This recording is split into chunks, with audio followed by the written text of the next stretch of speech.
Okay, this is Sam from TikTok. So there's a car for $7,000. I want to sell my car worth 12. Can you explain that? Um, well, who are you selling your car to? It's if you say it's worth 12, then all right. We only get offers to find out what our car is worth. We don't use algorithm sites because that's worthless. An algorithm site is a site like Kelly's Blue Book. You punch in your year, make, model, and in 3 seconds it tells you your vehicle's worth $12,000. Right now, we have companies that bid against each other. And what you want to do is you want to go on your computer, go to CarMax.com, go to Driveway.com, go to Carvana.com, go to AutoNation.com, go to Kelly's Blue Book Instant Cash Offer.com, and go to Car Gurus. All of them will connect you to somebody or some major buyer who pays cash for cars immediately. Literally, quick inspection, drop your check, and you're on to you literally, it's that simple. We are no longer at the mercy of private owners who are going to come by and look at our car and no one buy it and talk us down.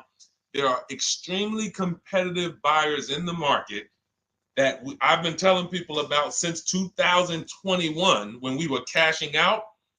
I was big on telling you guys during 2021 to 2023, during that whole pandemic run, cash out now, because the values of those vehicles will never see them again.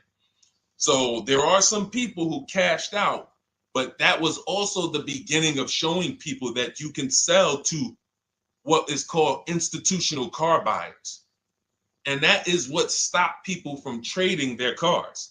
There are people who have learned from me, and maybe other people have mentioned this, that will never trade a car again because you're not getting the money that it's worth.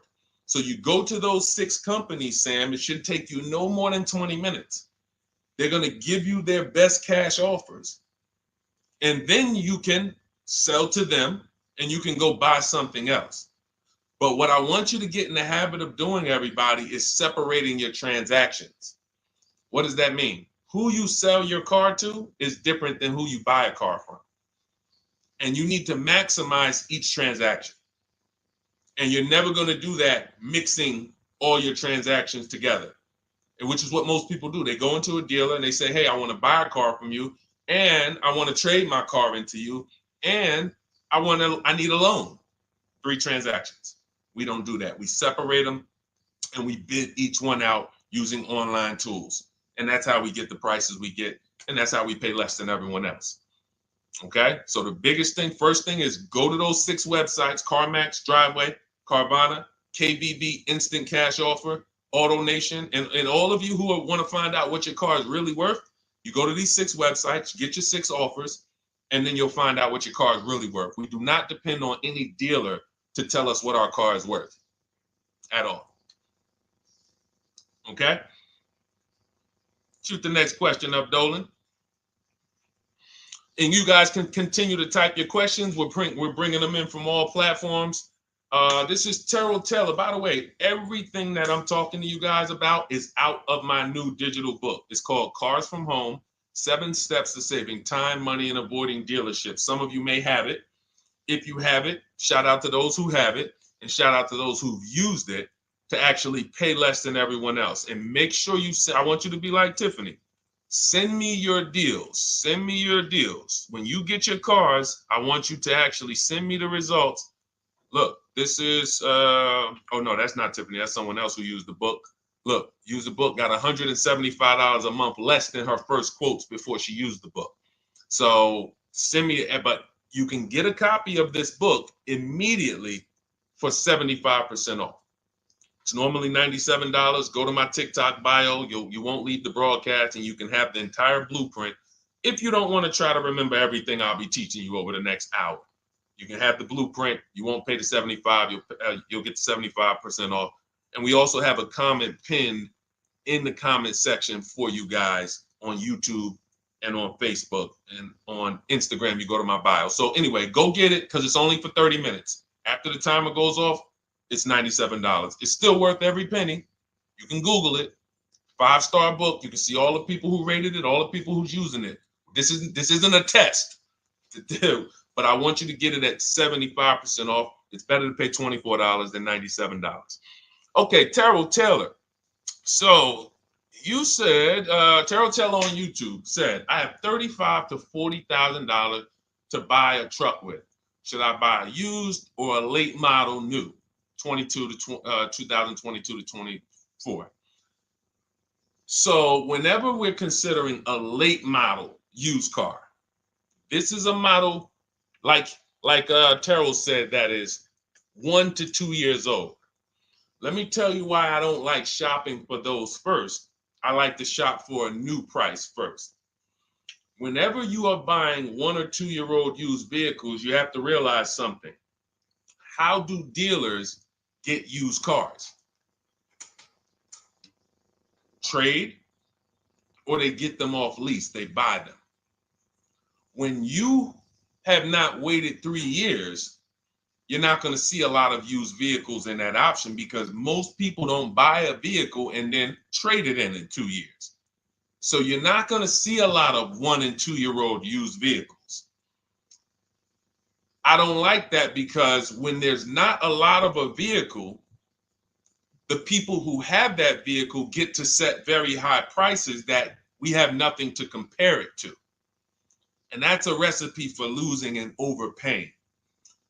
I've had people come to me who are looking like you, and what I say is, I say, okay, shop for a new one first. I'm gonna tell you why. When you shop for a new one first, you get to see what the market value is. So take Sean. I'm showing Sean. Some of you have seen Sean. He got an F-150 Lightning XLT, $73,000 vehicle.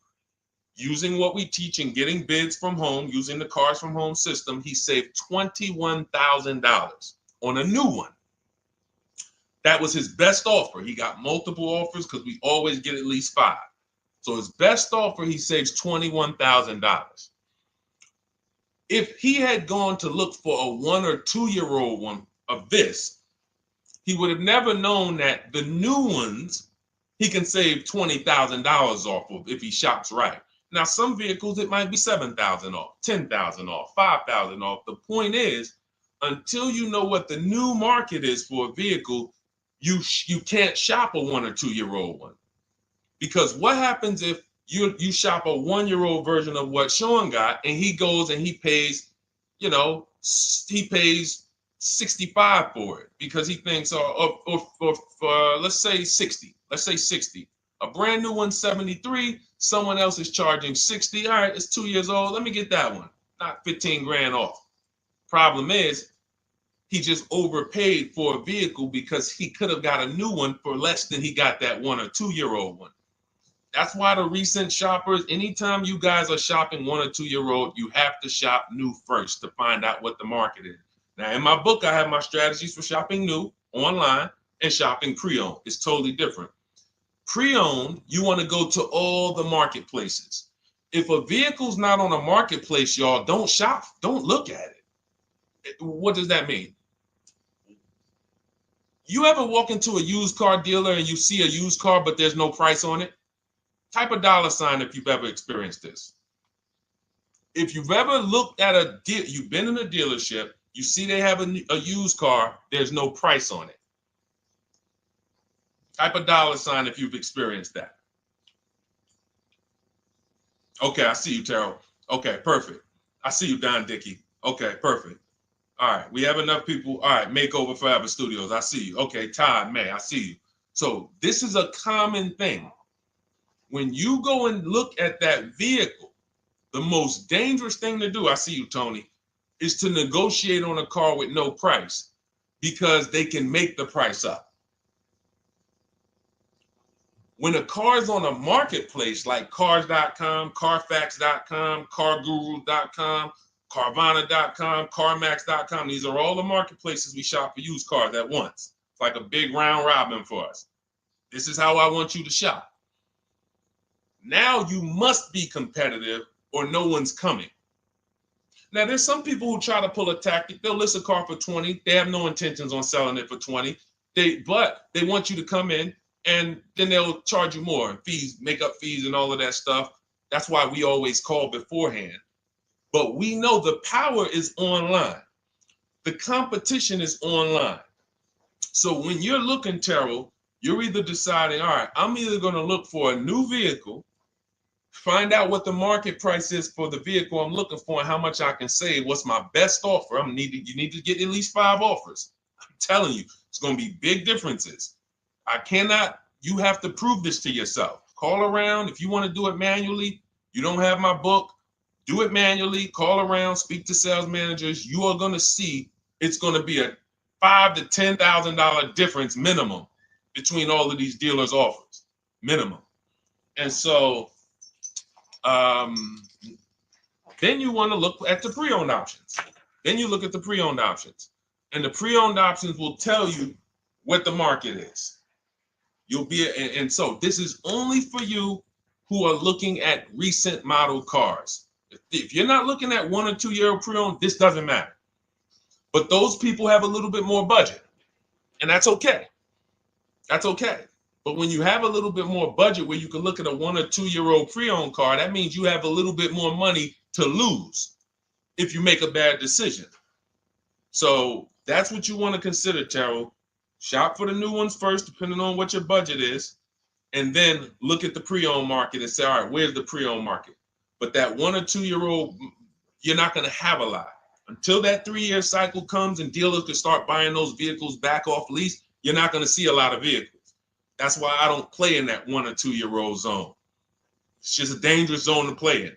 Dealers know, we're the only ones. Hey, we the only one that got this car within 50 miles. Let's charge this for it. And then they depend on someone who doesn't know the market to come in, pay for it, and you can literally overpay by 10, 20 grand and you won't realize it until, a couple years later. Okay, great question though. Great question, Terrell. Go ahead, shoot the next one up, Dolan. Type your questions, y'all. We're going to get through as many as we possibly can in an hour. I see a lot of questions coming in. Let me try to speed it up. All right, this is Abigail from Instagram. How do I shop for cars and take test drives without feeling like I'm wasting their time? I'm nervous. Okay, first thing to realize, Abigail, you're a very considerate person. God bless you for that. You're about to spend 5 figures on a vehicle. Some of you 6 figures.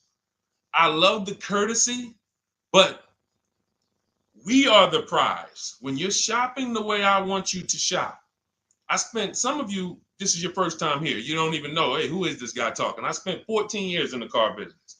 5 years with Mercedes, 5 years General Motors. I've been helping people buy cars and get below market deals since 2019, education-wise. I love it, but you deserve the experience. If you were walking into the mall to spend 15 grand, let's just call it 15 grand. How would you want to be treated? Like royalty, right? Right? So, but I'm going to answer your question, but I need your mindset. A lot of what we're discussing is going to be the right mindset. You are the prize.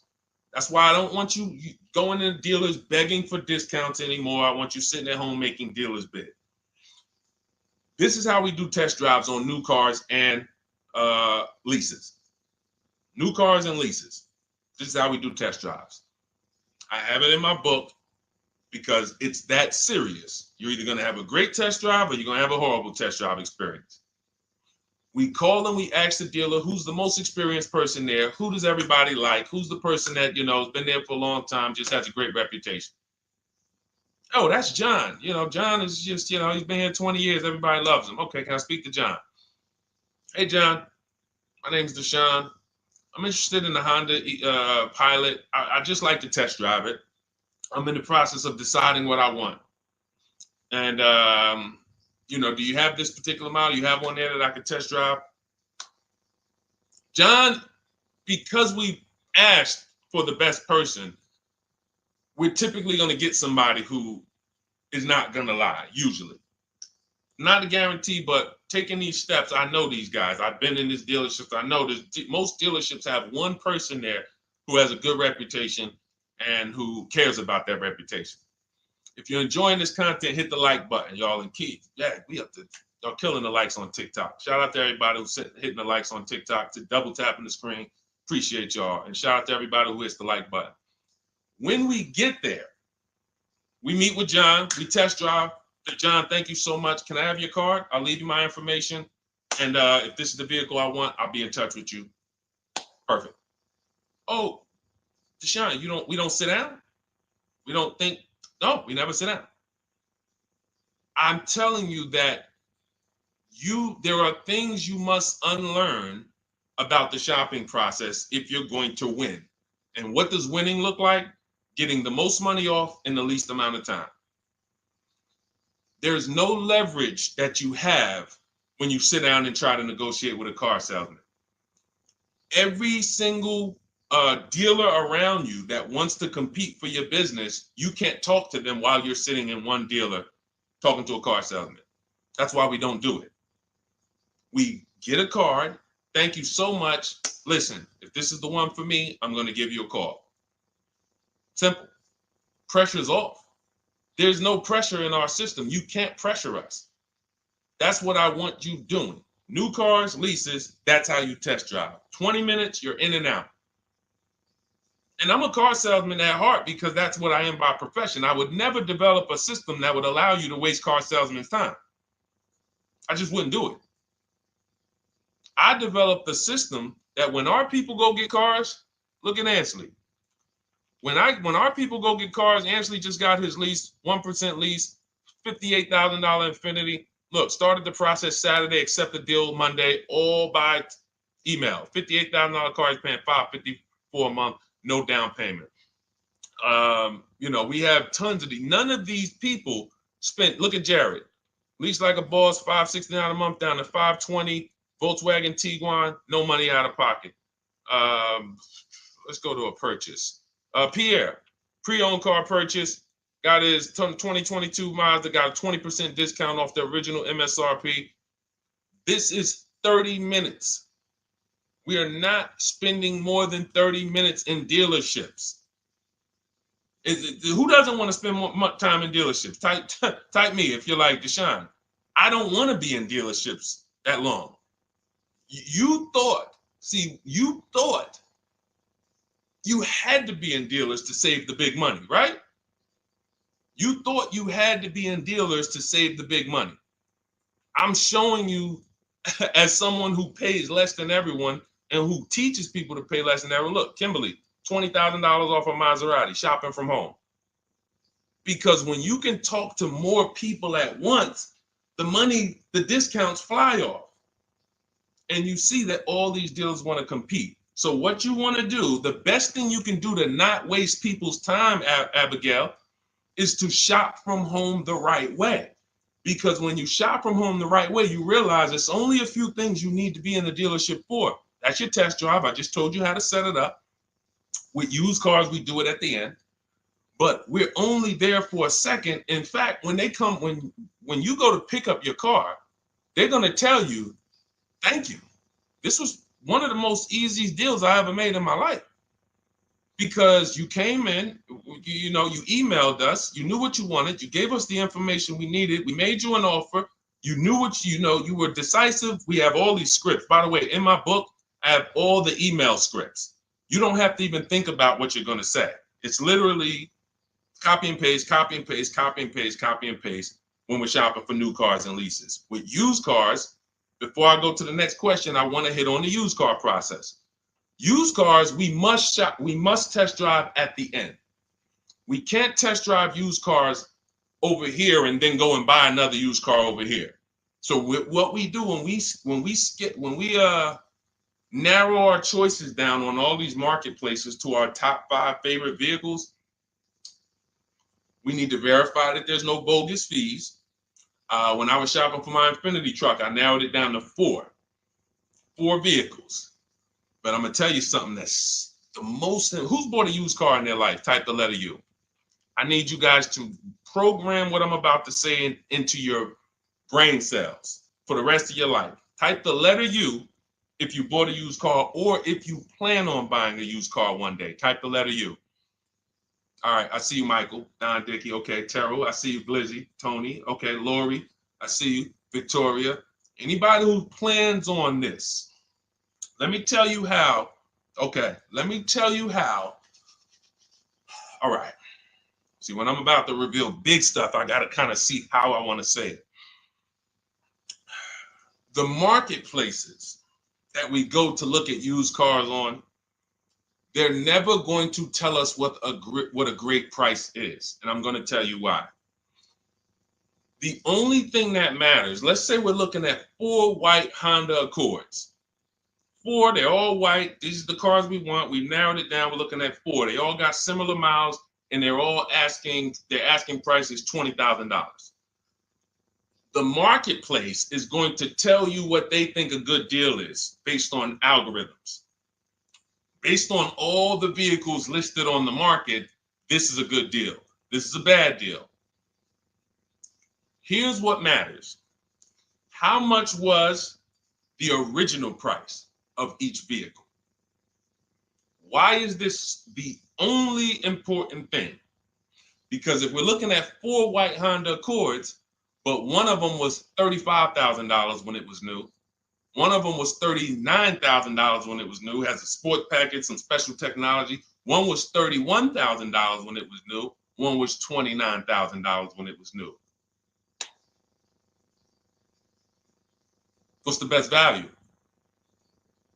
What's the best value? You see how we clearly just went from, wow, all of these vehicles look the same, similar price, similar asking price. But once we found out, wait a minute, this one right here was $38,000 new. This one here has the cameras in it all around and the self-driving package, and it has the same asking price, or it's maybe $1,000 more. This is what I call the true value discount.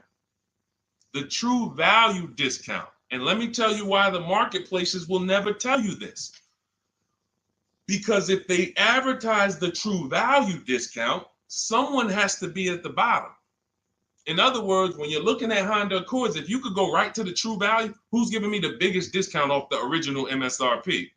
That means the car at the bottom, they might be giving you no discount off the MSRP. We saw that during the pandemic. It was people selling, who remembers people selling Toyota Camrys, 3-year-old Toyota Camrys for the same price as they were when they were new? There was some deal, everyone wasn't. I know a couple dealers, I know a couple general managers who run dealerships who are ethical. And they said, look, I don't care what the market does. I can't sell a used vehicle for the same price it was when it was new. I'm not doing that. Because when that customer comes back in 3 years to deal with me, I'm going to have to help them again. And if I bury them in their car, then I'm not going to be able to help them. But there were plenty of people who was. The true value discount is all that matters, which means we have to know what the car was new. We have to find the Maroni label. We have to go on the Carfax. We have to go to where the window sticker is and get the original price. And then we'll clearly see, oh, that's the best used car. And no one else shops like that. No one else shops like that. If y'all get that, type dollar signs. If you get that, what I just said, type dollar signs.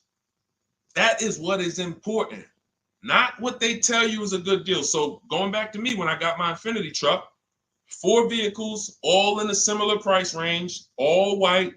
They were between $1,800 difference from each other, similar miles.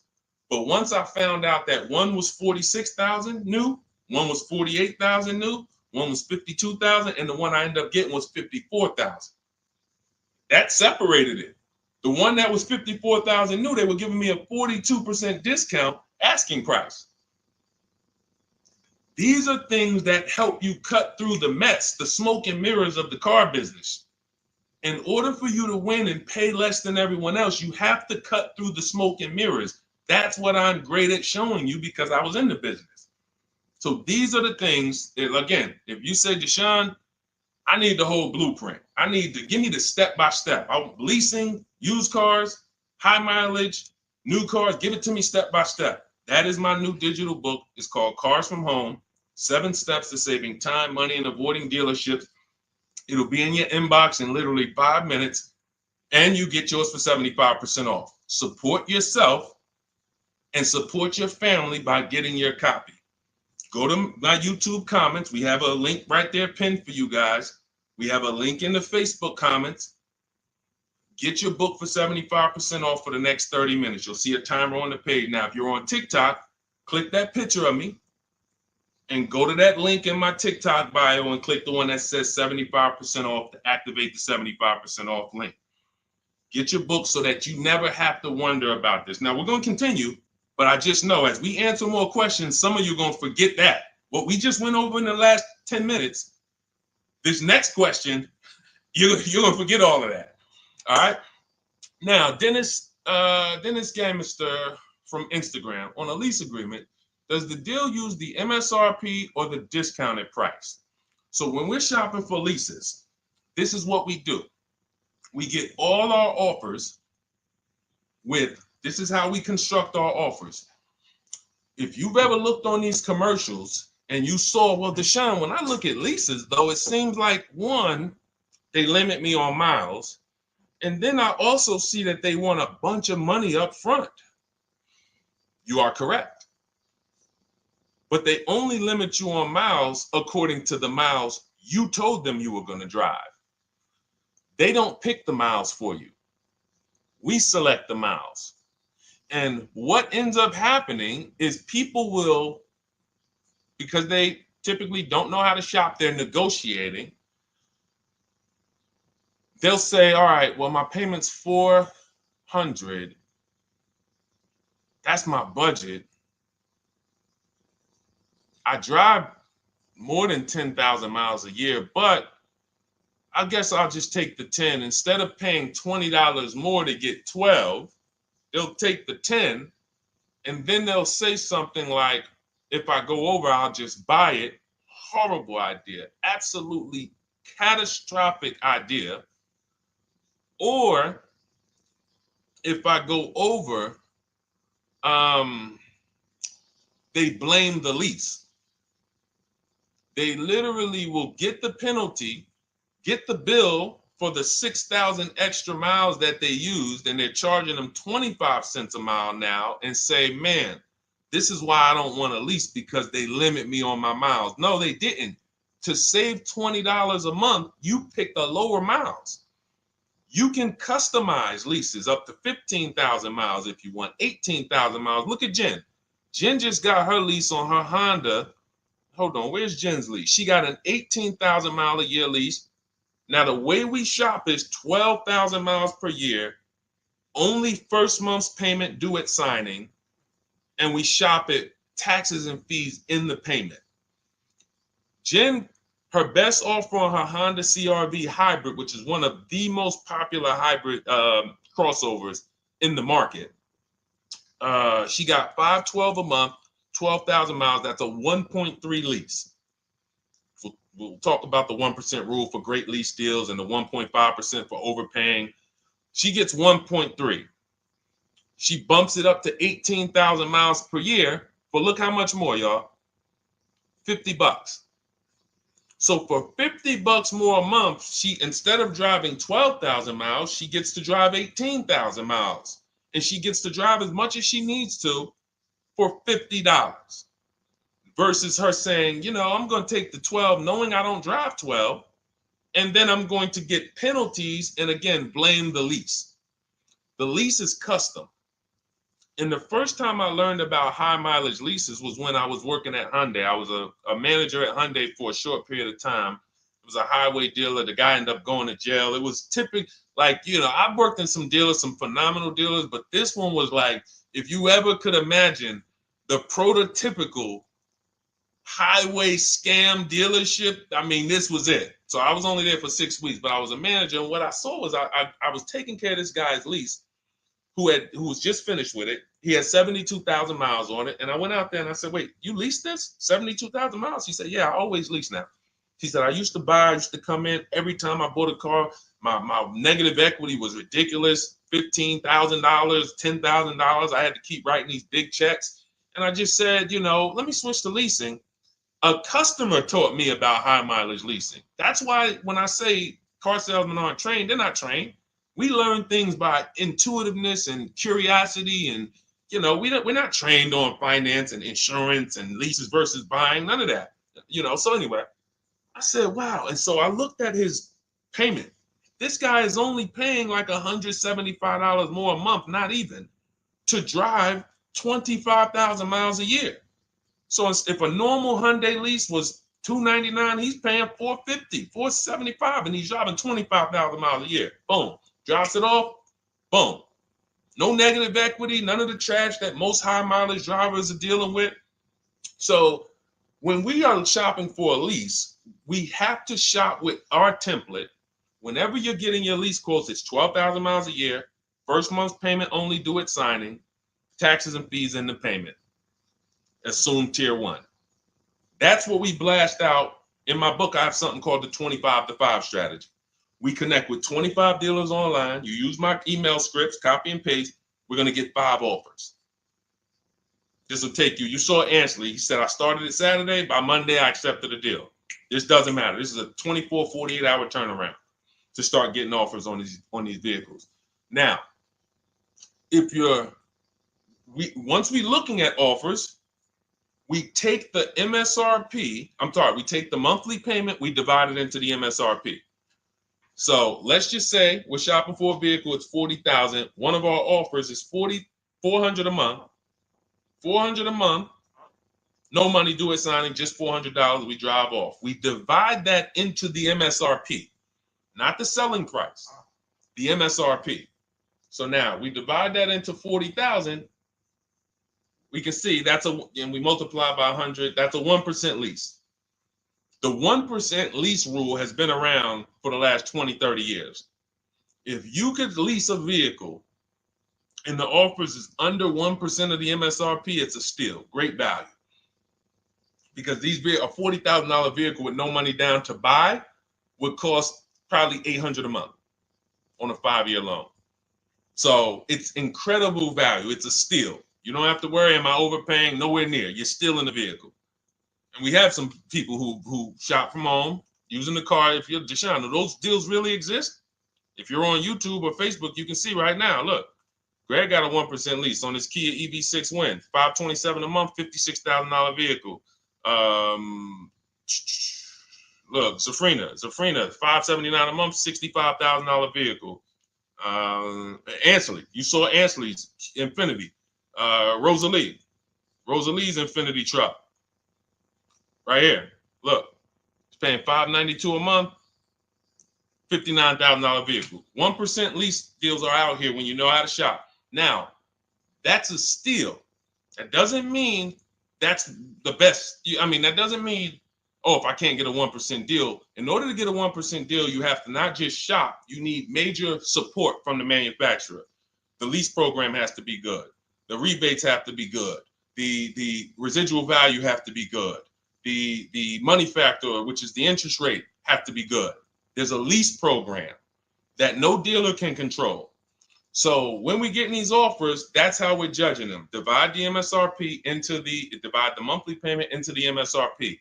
In my book, I have a calculator that I created where we put all our offers into it, and then it spits out what we call counter offers. So we get 5 offers, 7 offers. We put them all into this calculator I created. Again, this is the best $24. If you get there for $24 before that 30-minute timer and you get your copy, it'll be the best $24 you ever spent. I hold myself accountable to that. You can Google the book and read the reviews. There's software that we created that that's how you're judging your leases. You're looking and you're comparing to the 1% rule. Now, when you get to 1.5%, we can't make those deals. We're paying too much for a vehicle that we're giving back. We have to see, there was no indicator before I created the 1.5% rule. As much as I love educating people on leases, the only people who should be leasing is if you're not keeping your cars 8 years. All of you long-term people who you keep your cars more than 8 years, don't think about leasing at all. You should be shopping for below market purchases. But if you're not keeping your cars 8 years, you're losing thousands of dollars not leasing cars. Depreciation is where you lose. Resale value is where you lose. So the 1% rule is what our anchor is, but 1.2 is great value. 1.3, great value. 1.4, good value. 1.5, good value. Anything over 1.5, now we're paying too much for a vehicle that we're giving back. So that's how we're judging. That's how we're judging and comparing our lease offers. And with the calculators that are in my book, you can literally do this in seconds.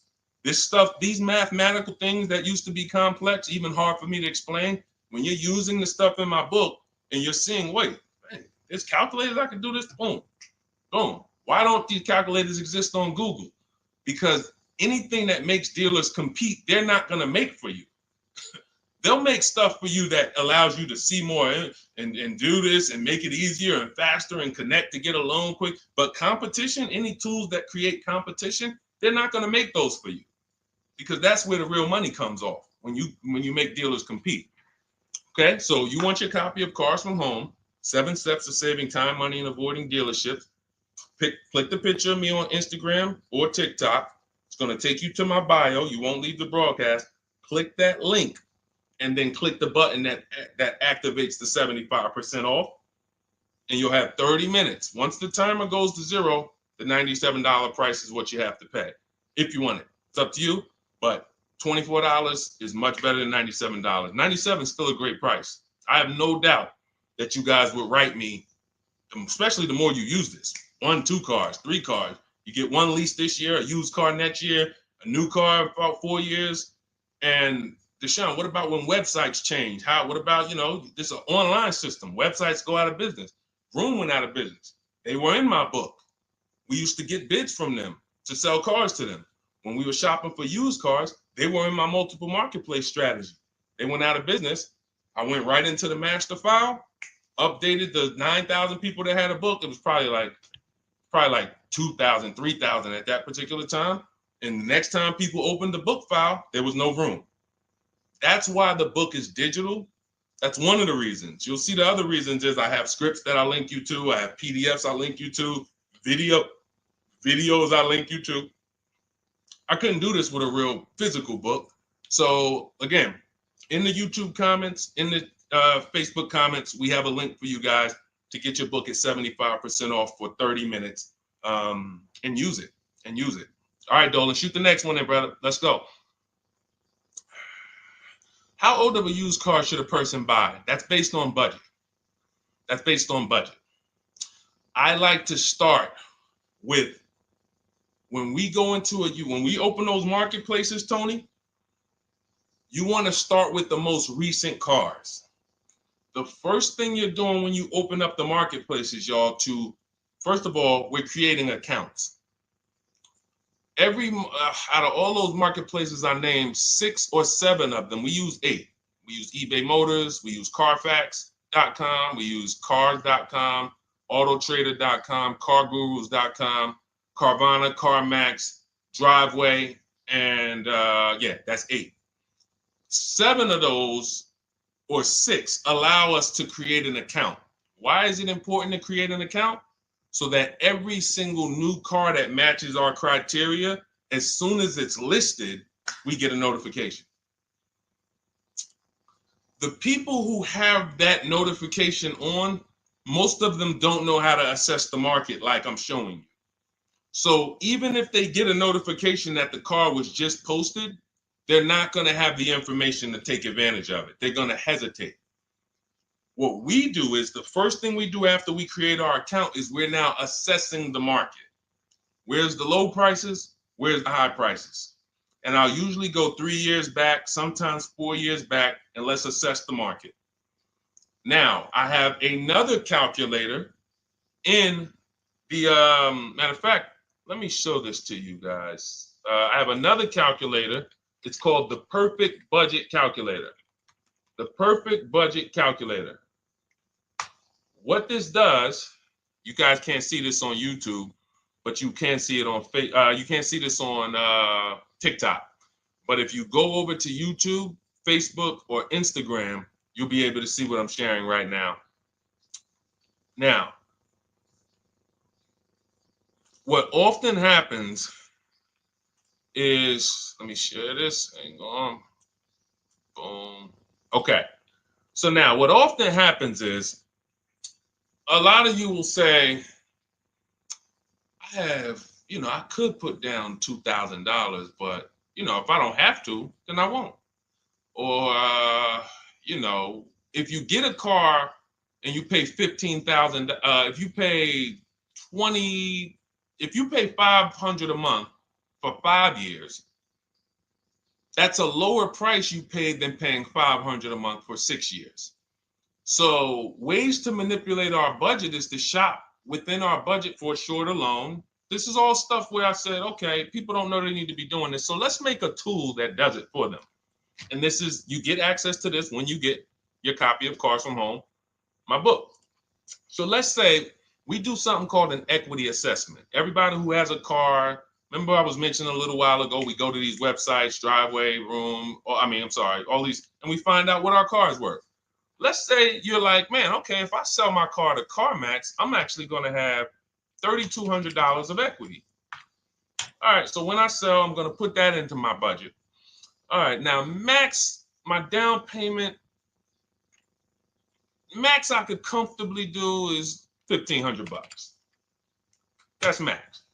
Now, we use the average interest rate, and in my book, I give you a link to see what the average interest rate is at the particular time you're going to be shopping. Let's just say it's 6.9.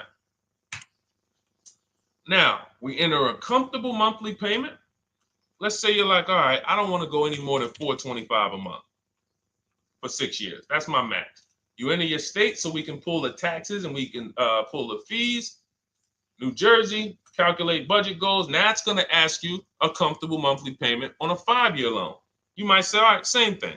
I still don't want to go over 425 no matter what. Perfect. What this does is create multiple goals. And it creates multiple goals. It creates a starting point. Now, if you find a car at this price, $18,776 or less, you can do a 5-year loan, use none of your equity, so this will go in your bank, and use none of your down payment. Now, next goal may be, okay, $22,000 or less. 6-year loan, no equity, no down payment. So the first two goals are no money down goals. If I find a car anywhere in these price ranges, I can do these deals, no money down. Now, this is one where I use my equity, but no down payment. Goal number 4, I use my equity for a 6-year loan, no down payment. Now, goal number 5. Now you can see the price of the car is getting higher. Use equity, use my use equity and down payment, but it's 5-year loan. And then here is your max budget. Your max budget, which is fine. There's nothing wrong with if you find a vehicle that, once you use this and you find the best price vehicle, as long as you are under this number, you are fine. The problem is when you go over that number. The problem is when you go over budget. All of these goals are your budget. So when I got my Infiniti truck, I got my goal out. It was my fourth goal. Now, this is how you make sure when you go out to shop, and look at the top. What does it say? You select your state determines the sales tax, will factor it in, give you precise figures. Now, you'll notice, what about the fees, Deshone? Don't all these cars charge fees? We've already factored in the taxes, and we've added $1,000 for fees. What is $1,000? The documentation fee and the motor vehicle fees. It's all in there. So you can go out and know that's my max budget. I cannot buy a vehicle, make a deal on a vehicle where my purchase price is more than $26,729. That's the perfect budget calculator. So there are certain things that I had to create. No one does them. Everything that I was referring you guys to, all the websites, I was doing this, and there was some things where I couldn't refer you to anything because it doesn't exist. We had to build it. So this is how we make sure we are shopping, whether it be for new cars, used cars, below our budget. And that's not how you make, but here's the thing. I need you, before we go to the next question, I need you to understand something. That doesn't make sure you pay below market price. You have to combine this with getting bids, because you can be within your budget and pay over market value. There's 3 types of prices you can pay for a car, whether it's a new car, used car, or lease. Did you pay market value? That's what everyone's paying. Average. Did you pay over market value? Our only deals we make are below market value. And the way that happens is through bidding and creating a marketplace around you where all these people are competing for your business. That is how you combine that with the budget.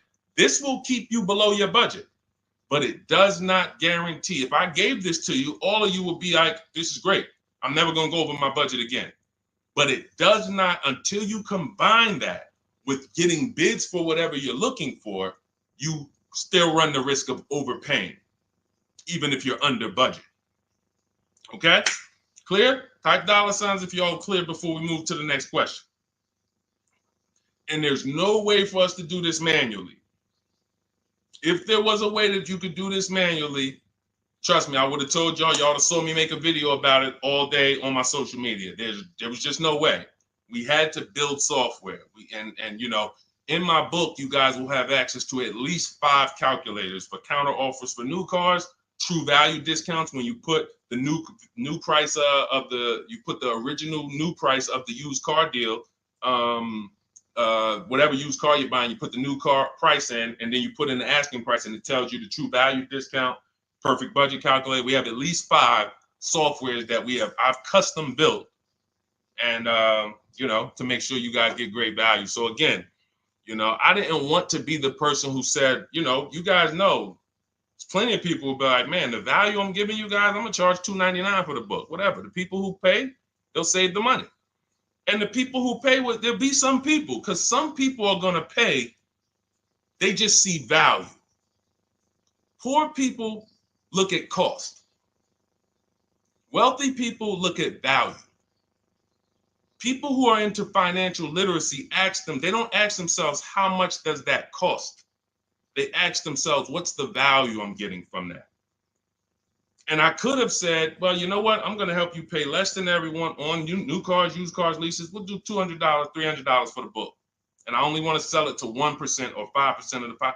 But at the end of the day, my mission is to help as many people want to be helped. And so that's why I said, okay, $97. But even our welcome offer, you got a chance to get it for $24 if you get there before the 30 minutes is up. Okay? YouTube link, get your copy. And make sure you save the support email, guys. You see it scrolling across the screen. If, for instance, you don't get your book in 5-10 minutes, it's usually because you typed your email wrong. Reach out to my support team. They'll get you the book immediately. And soon as you pay, go to TikTok. Look, y'all see the links. Go to my bio on YouTube and Instagram. Get your copy. And as soon as you pay your $24, there's going to be a page that says screenshot this page. Right on that page, you can access your book. I want you to have the book immediately, but I also, in case you know, some of you type wrong, big thing, you know, we fat finger stuff. I want you to have the support email so that you can reach out to my team so we can make sure that book is in your inbox so you can use it and start saving money and building confidence. Okay, Dolan, next question, man. Let's keep it rolling.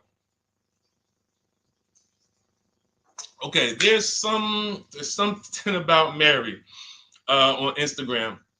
I bought a car as is, and in less than a month, motor lock, can I sue for selling me a lemon? I'm not a lemon law attorney, but that is not what a lemon law case is based off of, in my understanding. Lemon law case is based on you buying a vehicle and the same thing continuing to go wrong at least 3 times. You know, that's a general overview of, you know, what the lemon law process is. And if y'all are enjoying the broadcast on TikTok, can y'all just double tap the screen and keep running those likes up? Every time y'all do that, y'all help TikTok bring more people here, and I appreciate it. If you're going to spend some time with us and, you know, every time just you hear something you like and you're like, man, we got to share this. Oh, and shout out to Madhu for sharing. Here's the thing. I made a video about this the other day because a friend of mine got a used vehicle and the transmission went out on him in about a month. So it wasn't the engine. But when you buy a vehicle as is, it's very tough for you to have any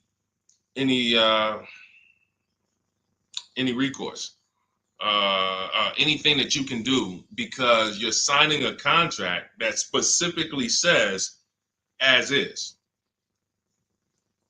It's very tough. What I would do if I was you, because the damage is done. I just find out what it would cost me to put a used engine in the vehicle, rebuilt in a used engine. You know, salvage yard.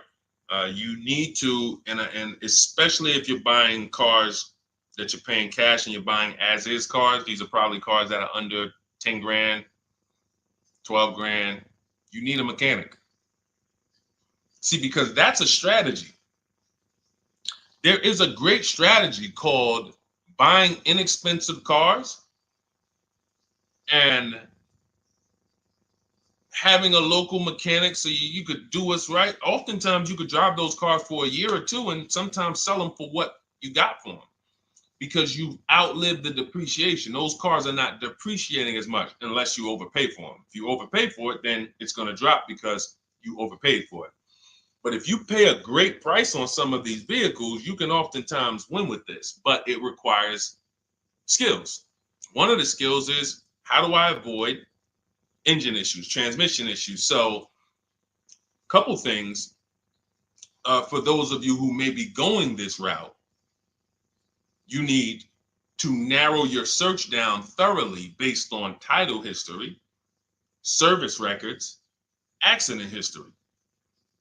That oftentimes you'll see, if I typed in right now 2018 Subaru Outback longevity. That's one of the things we do. It's in the 4th step of my book. Before we get prices on anything, we do a quick 5-minute search to make sure these aren't bad cars. There are bad cars out there, but there's data that shows us. If I type that in, it'll tell, okay, these vehicles are known for lasting 100,000 to 300,000 miles, depending on how they're maintained. That means you could have a quality vehicle, but if it wasn't maintained correctly by the first owner or owners, it's going to break down. The life cycle is cut short. These are preventable mistakes by simply checking Google. Now, we narrow these things down based on title history, service records, accident history. Once we do that, I don't mind buying a 10-year-old. I bought a car that was it's my around the city car. I drive it probably 200 miles a month. I bought it from a owner in South Orange. He was a 98-year-old man. He's had it for 10 years and he knew everything about it. He leased it for 3 years, then he bought it. So he's really had the car for its entire life cycle. That's what you want because you're able to look and see the service records. I don't mind. We have to take the risk off of ourselves, and the risk off of ourselves with used cars to prevent ourselves from buying these used cars that are breaking down on people and they're always in the shop and, they're dying on the road and you got to keep the tow truck on speed dial. It's simply a matter of checking to see the reliability records of the car, which is easily accessible on Google, the way I just said, and then making sure the one we get was actually maintained correctly. And that's going to give us the best chance of having a great experience. These are the steps we must take. But in your particular case, there's probably, I don't think you have a case. You can certainly reach out to a lemon law attorney. I don't think you have a case at all. I think because it's buyer beware with cars. It's buyer beware. That means it's on you. If something goes wrong, it's on you. And so what I would do is I would find a local mechanic that I trust, that everyone loves in the neighborhood, and I've been there for 10 years, 20 years. And I would say, listen, can you find out what it would cost me to put another engine in this vehicle? My father did this on his GMC Envoy about 6 years ago. It was a 2008 Envoy. The engine went out on him. He put a new engine in the vehicle. One of the best $2,000 he ever spent, $2,000 or $2,500, whatever it cost him. They put a new engine in that vehicle. He still has it. He's about to sell it for about $4,000. He's had that vehicle from 2013. Think about that. A lot of people, engine goes out, they sell the car. It's worthless now, so they take the loss. Meanwhile, man, let me come up with $2,500 and I still got no car payment for the next 6 years. We don't need to be so quick to go replace our cars. If we follow these strategies, we can actually, I love to see more people doing that. Just go fix the car. But don't go to the dealership to fix it when they tell you, hey, the engine's gonna cost $10,000. And what does the dealership say, y'all? When you have these major issues and the dealership tells you the transmission is $7,000 and a new engine is $10,000, what's their suggestion?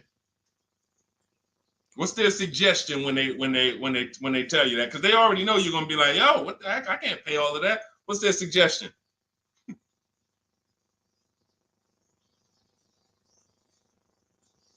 Let's see, let me give y'all some time to type. I just want y'all to know, like, this is how the system works. So I know somebody, look, thank you, Jay June. Trade it in. Thank you. You see how we can, oh, look, NY Anderson, buy a new one. So what they do is, exactly, Victoria, they're going to suggest a new vehicle. So if we know, now watch this, as your vehicle is worthless, you don't have any opportunity to put it on a competitive market to see, well, how much would somebody pay for that? They've already assessed the value and they want to structure your deal, have you take that major loss for that engine. They're going to put the engine in for a lot less than that and they're going to resell it, and now they sold you another car. When you could have just literally went to a mechanic, got a rebuilt or got a used engine, put in that vehicle, cost you $2,500, maybe $2,000, and literally you're on the road for another couple years with no car payment, keeping money in your household versus now I'm in another $400 a month payment. Okay? This is what it's about. And if you're like Deshone, well, I don't want to keep a car that long. We talked about you earlier. You shouldn't be buying cars. Because the keepers on here who keep cars 8 years, 10 years, who has a car they've had in their driveway for more than 8 years? Type the number of years. I want to explain something we're going to help a couple people learn a lesson here about themselves, because they're going to be like, they're going to realize they're not keepers. Look, look, we need to show people, because some people think, oh, I keep my cars a long time. I keep them about 6-7 years. We need to show that that's not a long time in the world of cars and depreciation. So Michael, 15 years. Michael got a car that he's had for 15 years. Let's go. Type the number of years you've had it if it's more than 8. Look, Vancia, 11 years. Let's see. See, a lot of people don't keep their cars. Look, NY Anderson said, I drove my last car 14 years. All right, Connie, 15 years. She has a 2004 Chevrolet. Tony on Facebook, 2006. Now, watch this, y'all. If you ask me, Deshone, what's the way to get the most money out of a vehicle? It's to do what they're doing. Tanaya, 9 years. No, Renata, not less than 8. Not less than 8. We're trying to put you into a different we're trying to help you see the category you should be in. Look, 9 years. Donna, 15 years. What's so important for y'all to see about these people is that they have beat depreciation. And that means whatever their vehicles are worth today, a year from now, they're going to be worth about the same. If their vehicles are worth $4,000 today, a year from now, they'll be able to still sell it for about $4,000. But the thing is, they're trying to get the most money out of it because the cost of replacement is expensive compared to what they're doing. No matter how much they got to pay to keep those vehicles on the road every year, a little couple $100, maintenance, whatever, it's nothing compared to going and getting a new car and bringing hundreds of dollars a month or thousands of dollars in the form of cash out of our household. And everyone's not going to do that. And that's okay. You should not be buying cars. You should be shopping for below market leases. Because again, there's 2 ways to save money. Do what the keepers do. You just saw all the keepers. We shouted out all of them. And the other way is to go in and not tie money up in the vehicles in the first place. When you look at somebody like Danielle, she's driving a $44,000 Audi, 2024 Audi A3. That vehicle is $800 a month to buy, no money down. $800 a month for 5 years, maybe $700 a month for 6 years. She's paying $550 a month. She didn't tie up the money in the first place. That's the name of the game with leasing. Bonita on her Telluride. This is also to show you it doesn't matter what the market does. The market could be up or down. We're going to pay less than everyone. This is Bonita. She got a Kia Telluride during the pandemic when everybody was paying ridiculous prices. That's why I show her 2022. Look at the date. She said, I'm driving my dream vehicle, $600 a month. People were leasing. And I know if somebody watching this and they're like, if you leased a Kia Telluride during the pandemic, you are not paying what she's paying with no money down. I know it. I know it. People were DMing me, Deshone, I want a Telluride. They want $900 a month for them. I know people weren't paying $600 a month, but she came in, used our bidding system, used the same strategies you're going to have access to in my digital book. She got $600 a month from home without being in a dealership. Her dream vehicle. This is how you win. You're either going to not tie up your money in vehicles, you're going to drive new vehicles that don't have problems because they're always under warranty and you're paying cents on the dollar compared to people purchasing, or you're going to be a keeper like Michael and like Donna and like the people who said, okay, I'm keeping my vehicle this long. That's why in my book, it's 7 steps. But the first step is to ask yourself how many years you're keeping your next vehicle. That is the first question I would ask you if you and I were shopping together. My first question to you would be, Michael, how many years you want to keep the next vehicle? 8 or more or less than that? If you said to me, Deshone, I'm going to keep it at least 8. All right, let's go for the purchase. New or used, depending on budget, but we're purchasing. We need to find a below market purchase. If you said, Deshone, I'm 6 years max. I can't see myself keeping a car more than 6 years. All right, we're going to shop for a below market lease. Because the money you're going to spend in a below market lease, when you get these below market lease deals, not commercial leases, not what you see on advertisements. Those are ridiculous prices. We don't pay those prices. None of these people that you see, Greg, Charles on his Palisade, none of these are advertisements. They're thousands less. But when you're putting money in the cars and you're driving brand new cars, this is how it was for me when I was 22. This started for me at 22. I was working for Pontiac and I leased a brand new Pontiac G6. It was $256 a month. $256 a month. It was like a $21,000 vehicle. Same time, I had a friend of mine. She got a I don't want to say it because she might be watching this, and this is no shot at her. I didn't understand enough to teach her back then because I was new in the business. She went and she bought, let's call it a Honda Civic. Now my car was bigger because the G6 was a mid-size vehicle. The Honda Civic is a compact vehicle, but she bought it. $20,000 vehicle, 22, whatever it was at the time, paying almost $500 a month. Like that's a $500 payment. That's what it is. So my young household, I got a newborn daughter. I got a new car I'm paying $256 a month for. Same time, it's got families around me. They're in their 20s, but they're paying $500 a month. This is what showed me, wait, something's going on. And I never stopped. I bought a used car at that time, but since I've had 4 Infiniti leases, I've had a Jeep Grand Cherokee lease, and people always think, gee, you must be paying ridiculous money. I see you get new cars every 3 years, but they don't. I'm driving $40,000 cars, $45,000 vehicles. I never paid over $400 a month. Not one of my lease payments was ever.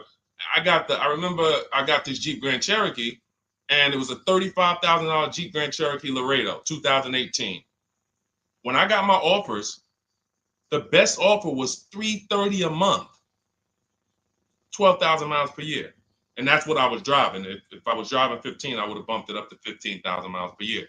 I got $330 a month. I went in there and I gave them $330 for that Jeep Grand Cherokee and I drove off. $35,000 vehicle. This is what I'm telling you guys. This is what is called deal structure.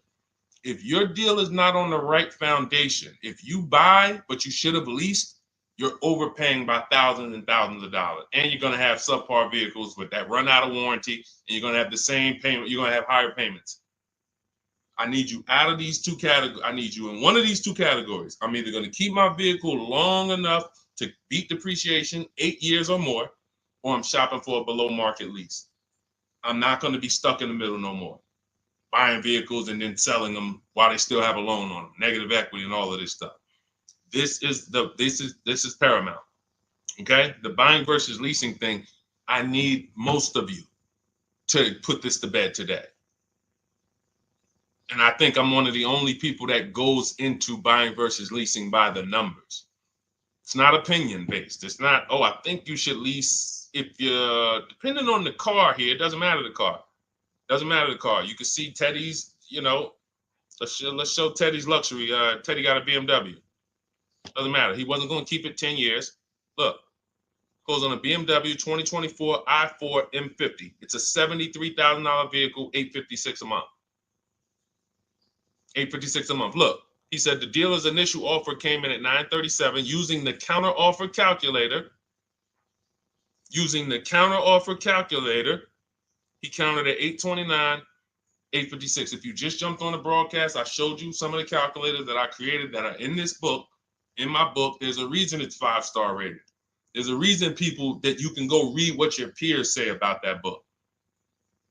Get your copy for 75% off. It's in my TikTok bio. Click that picture of me. Click the link. Same thing on Instagram. Go to my bio. Click the link, and you'll see a button that activates the 75% off book.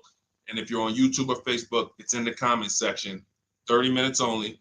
Get your book so you can have access to all of this. Unless you just have an incredible memory and you can remember everything we talked about over the stream, but none of you can. I know none of you can. That's why, I couldn't even do it. It's just too much. We're talking about used car strategies, new car strategies, lease strategies. You guys, you're not gonna remember all of that. But anyway, let's go. All right, I think we got time for a few more. Go ahead, Dolan, keep it rolling. Make sure you guys screenshot the support page. As soon as you pay for your book, the book is on the thank you page. Remember that. I don't want you, I send you the book 2 ways. As soon as you pay, it says access your link below, open it. You can click it and save it right to your phone or computer right then and there. If you do not save it right then and there, make sure you screenshot the support page or use the support email that's scrolling through the screen. This is not for questions. Do not send me general car questions here. I don't answer questions by email. That is strictly for those of you who have your book and you're like, or you paid for the book and you're like, okay, where is it? It's usually because the email was wrong. That's okay.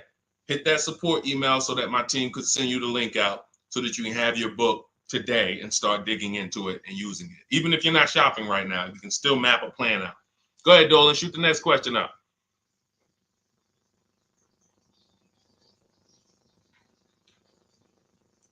All right, this is Victoria from TikTok. Any tips for how I can get the highest trade-in value for my existing vehicle? Of course, bids. Bids. First of all, you just said a curse word. You may not know, but we don't use that T word here because you're never going to get anything. You're not going to get a max value for anything trading. We are fortunate that we have the opportunity to get bids from cash buyers in the market. And I'm not talking about cash buyers like Facebook Marketplace where a person, it's one of your neighbors from your town coming to look at your car. I'm talking about institutional cash buyers. People who cut a check instantly and, they do an inspection. That Jeep Grand Cherokee I sold to CarMax, they were the highest bidder 3 years ago during the pandemic. I'm not going to tell you what I made because those values don't exist anymore. So it just doesn't even make sense. But, those of you who were watching my videos earlier 3 years ago or using my tips, you guys cashed out and made ridiculous money. When corporations were trying to make money on people, we made money too. But CarMax won the bid. I went down there. They did an inspection on the vehicle. They came back. Accounting department came, cut me a check. I walked away with a check. That's it. You don't want to trade. You want to sell. You want to break your not even break your transactions. I need you, Victoria, to realize there are three transactions in a car deal. Who you're going to sell your car to, That's one. Who you're going to buy your car from, that's another. Who you're going to get your loan from, that's the third one. Now, you're not always cash buyers. Deshone, I pay cash. Then you don't need that. Deshone, I don't have a vehicle to replace. Then you don't need that. But how do we make sure we get the highest value or the biggest discount? Bids. Each one, we make the market bid. So when what you should do right now, Victoria, this is step 2 in my book. After we decide whether we're going to buy or lease our next vehicle, that's step 1. Then we move to what is called the equity assessment. We need to find out, do we have equity or negative equity? Equity assessment. We call our bank. If we have a loan, we find out what our payoff is. Then we're going to go to carmax.com. I'm going to give you the 6 companies. This is the equity assessment process. We do this for leases too. I don't know if we have time to go into that, but I'm sure there's people on here who didn't know you could sell a lease. Type a question mark if you didn't know. Deshone, what do you mean selling leases? I never heard of that before. Type a question mark if you didn't know you could sell leases. We have an equity assessment process for that too. But what you would do is you go to CarMax, Driveway, Carvana, Kelly's Blue Book Instant Cash Offer. This takes 20 minutes. Auto Nation, Sell My Car, and Car Gurus, Sell My Car. Car Gurus, Auto Nation, Kelly's Blue Book Instant Cash Offer, Driveway, Carvana, CarMax. 6 offers in 20 minutes. That's bids. See, everything we do is a bid. That's how we have peace of mind. We don't negotiate. We make people negotiate with each other. There's 2 schools of thought. I want to remodel my kitchen. I want to remodel my whole kitchen. I go in and I have 5 people come out to give me a quote. One of them comes in and I start negotiating with them. Hey, you got to take less. Hey, you got to take less. You got to take less. I don't know if it's a good price or not. But when I come in, the first person comes in, I say, hey, okay, great. Is this your best offer? I'm having a couple other people come by. Oh, okay. Okay, thanks a lot. Next offer. Oh, next offer. Oh, well, listen, look, I could beat that. Oh, I'll give you another 5,000 off. They're competing against each other. When someone knows you are shopping their competition, you're making them compete with each other. They're negotiating with each other, not with you. That's a bar. Type of exclamation point if you got that. When people know you're making them compete with their competition, they're negotiating with their competition, not with you. That's the power of bidding. That's why we got grandmothers and single mothers that can come in and do this. That's why we got people who can come in and do this. You know, how are people getting these prices? Not negotiating, because they're making people negotiate with each other to earn their business. They're making banks negotiate with each other to earn their business. It's a beautiful thing. Banks and dealerships depend on you not making them compete. They want to negotiate with you and try to make you imagine and make you think, well, that's the bottom. That's the bottom. And you think that's the bottom, but that's only their bottom. Their competition's bottom is different. Their competition's best interest rate is different. Their competition's best discount is different. And why is what we do so easy? Because we're right here in our houses. That's why our entire system, our company, my book, our mindset is called Cars from Home. Cars from Home. It encompasses everything we do. Cars from Home. So that's what you do, Victoria. First thing you do is you go to those 6 websites, get your 6 cash offers, and that's going to be higher than any dealer you would ever consider trading the car to. Guaranteed. And this also allows us to eliminate the fake emails we get. All of this stuff is computer generated. I know you guys get these emails. Hey, Deuce, great news. We need your 2016 Kia Optima. We have a customer looking for it. We'll pay you $2,000 over MSRP. Who's gotten those emails? We'll pay you $2,000 over Kelly's Blue Book. Who's gotten those emails? Deuce, the list is CarMax, Carvana, KBB Instant Cash Offer, Driveway, Auto Nation, and Car Gurus. Car Gurus. That's step 2 in my book, the equity assessment process. This is stuff we do before we start shopping. Decide whether we buy or lease is step 1. That's going to put our deal on the right foundation. Step 2 is the equity assessment. Everything we do is a path. It's a clear, easy path. Okay, so yeah, I forgot the question that I just asked, but let's go. I could already tell. See, I could tell when I'm winding down because y'all could tell stuff will start blurring to me. That's why I'm like, see, and if that happens to me, I know it happens to you. Like that's why I'm like, listen, grab your copy of Cars from Home. It's a digital book. You'll have it in your inbox in minutes. It has it's continued updates. I probably updated that book 5 times since we originally launched it. Added calculators to it. Those weren't in it originally. I've added the calculators. I'm committed to making stuff better without being like imagine this. Oh, well, you bought volume 1 of Cars from Home, but I just put a new tool in, guys. Now you're going to get volume 2. And now every time a website changes, you got to get volume 2 and volume 3. And 5 years from now, you're getting volume 9 each time. It's like, no, literally one-time cost. And I can't tell you if that'll be around forever. I can't tell you that. I can't tell you 3 years from now, I'm going to be giving free updates of the book. I don't know. But I know today, that's what it is. Everyone who gets their book, you get free updates as I update the book. Because there's value in that. There's value. I could send an email out to people every 3 years and ask them, hey, did you enjoy the book? They're going to say, hey, yeah. Well, here's the thing. My new version is this. There's value in that. It could just be $24. They're already a believer. Someone who used the book's already a believer. So they'd be like, yo, the new version, oh, I'm about to shop again. $24. I'll pay it again. It's the best money I ever spent. But for now, I'm not doing that. Those of you who have the book, you will get free updates, and we'll keep you on the list to make sure you always get free updates of the book. So your link for 75% off is in the YouTube comments. It's only good for 30 minutes. It's in the Facebook comments, and it's in my Instagram and TikTok bios. Click those links in my bio. Click the button that says 75% off my new book. Get there before the $97, before it goes back up to $97.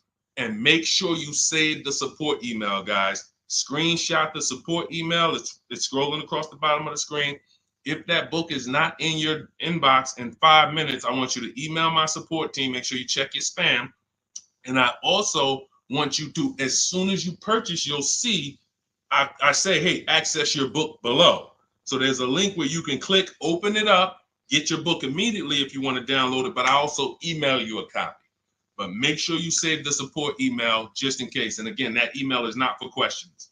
Okay, it's not for car shopping questions, nothing like that. That's only to make sure you get your book. Okay, so great. Listen, great job. We've been on here about 1 hour and 20 minutes. Great questions. You guys know I like to go into detail in these questions. I would love to be able to get through 100 questions in 1.5 hours, but that's just not the way it works. We're not talking about buying, $100 items here.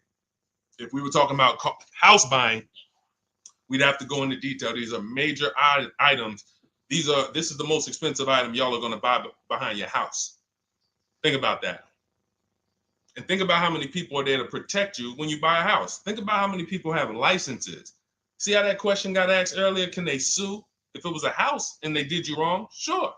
You can go before the real estate commission. People can lose their license. People can lose their ability to practice real estate. If they did something unethical, you can bring them before a court and a judge, and you can have recourse. You can get, justice. Cars, you got nobody. No one's licensed. The person who's helping you buy your car that you're sitting there negotiating with, which I want you to stop, they might have just got that job. And they didn't get that job because they're a finance expert and they're someone who understands how to help you, because they're not going to ever make you compete against. They're never going to put you in a position where you can make them compete. They'll say, hey, let's negotiate. But here's the thing. That person just got a job because, you know how many people walked in a dealership with a good smile and a good personality? 2 weeks later, they're selling cars. These are the people that are helping you. They're not licensed. They didn't go through school. They didn't go through ethics training. They didn't go through any of this stuff that realtors and brokers have to go through to help you buy houses. So when you get your car, it is on you. That's why you want me working with you. You want my blueprint. You're not by yourself. You're watching my videos. Once you get my book, you can stop watching my social media videos. I don't want you watching my social media videos if you have my book. It's just going to confuse you, because what my social media videos do is warn you what not to do. That's what my social media videos do. Don't do this. The worst thing you could do is this. The worst thing you could do is this. Don't do this. My book is teaching you what to do. It's telling you what to do. It's not an education book. It's a do this first. Step 1, do this, do this, do this. Step 7, hey, congratulations, we're taking delivery. We're not focused on that. So once you get my book, you don't have to watch my social media videos ever again. And I want to say that because a lot of people will get the book and still be watching them and trying to piece it together. You got my blueprint. You don't need those videos anymore. Okay? So always a pleasure, y'all. God bless you. To those of you who have your book, make sure you email me when you pick up your cars, send me all the details. Deshone, check this out. This is what I got. This is what I paid, so that we can bring you guys into the stream and continue to tell everybody about you. So about the results. All right. God bless y'all. I will see y'all on the next stream. Always a pleasure.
All right, hang on.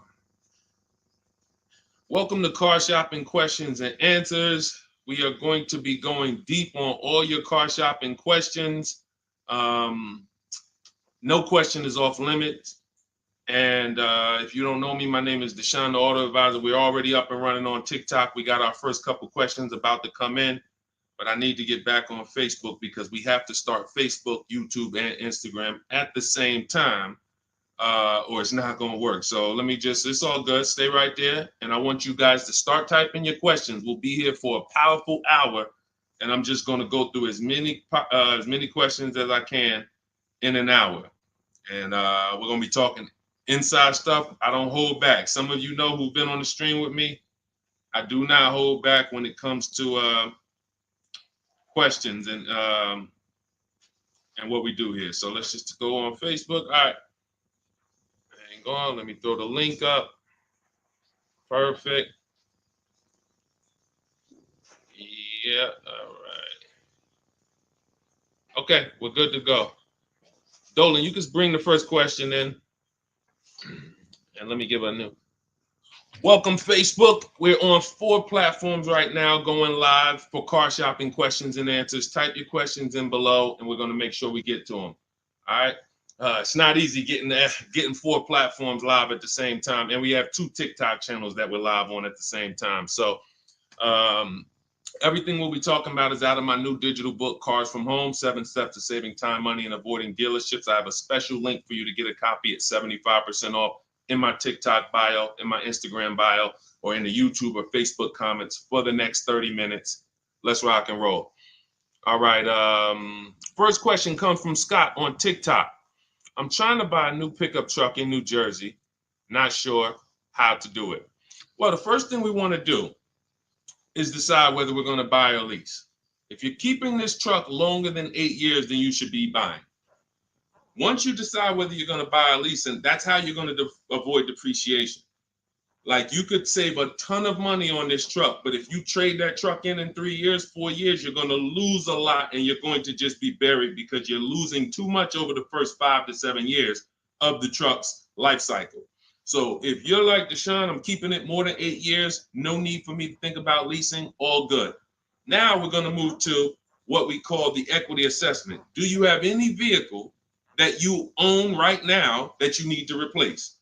Because there's a word that we don't use here. Some of you know who've been on the stream with us for a while. What's the word we do not use? Starts with a T. There's a word here. See, so, and I'm moving you through this process. So Scott, I want you to see this is a process. It's not we don't wing it here. So there's a word we don't use. You already decide whether you're going to buy or lease. Let's see. Does anybody know? We might have a lot of new people on here today. Thank you, Brenda. Trade in. Brenda got it. We don't trade in vehicles. Because again, when we start talking about getting all the money on our car deals, we got to realize something. We got to get all the money from each transaction. That means the car we have right now, if we don't get the most money for that, we lost money. The loan we may be getting, if we don't get the lowest interest rate, we lost money. And the car we're buying, if we don't get the best price, we lost money. So what we do is the equity assessment. Let me know if you have a vehicle you're going to be replacing. We would make sure we go online, we go to bidders, and we find out the highest bid we can get on our vehicles. Takes us 20 minutes. 6 major websites: CarMax, Driveway, Carvana, Kelly's Blue Book, Instant Cash Offer, Car Gurus, and AutoNation. These are people who are fighting tooth and nail every day to buy cars. So we get bids from them. Now, let's move in. Let's say you don't have a car to replace. Now what do? Well, let's look at how we're going to pay for this truck. Are we going to, let me turn on airplane mode to make sure I don't get any interruptions. All right, how are we going to pay for this truck? Are we going to buy it cash, or are we getting a loan? So if we're getting a loan, then we need to see, are there any special interest rates on this truck we're looking at? If there's 0%, if there's 1.99%, that eliminates us from needing to shop for a loan. That's called a subvented interest rate. No one's beating it.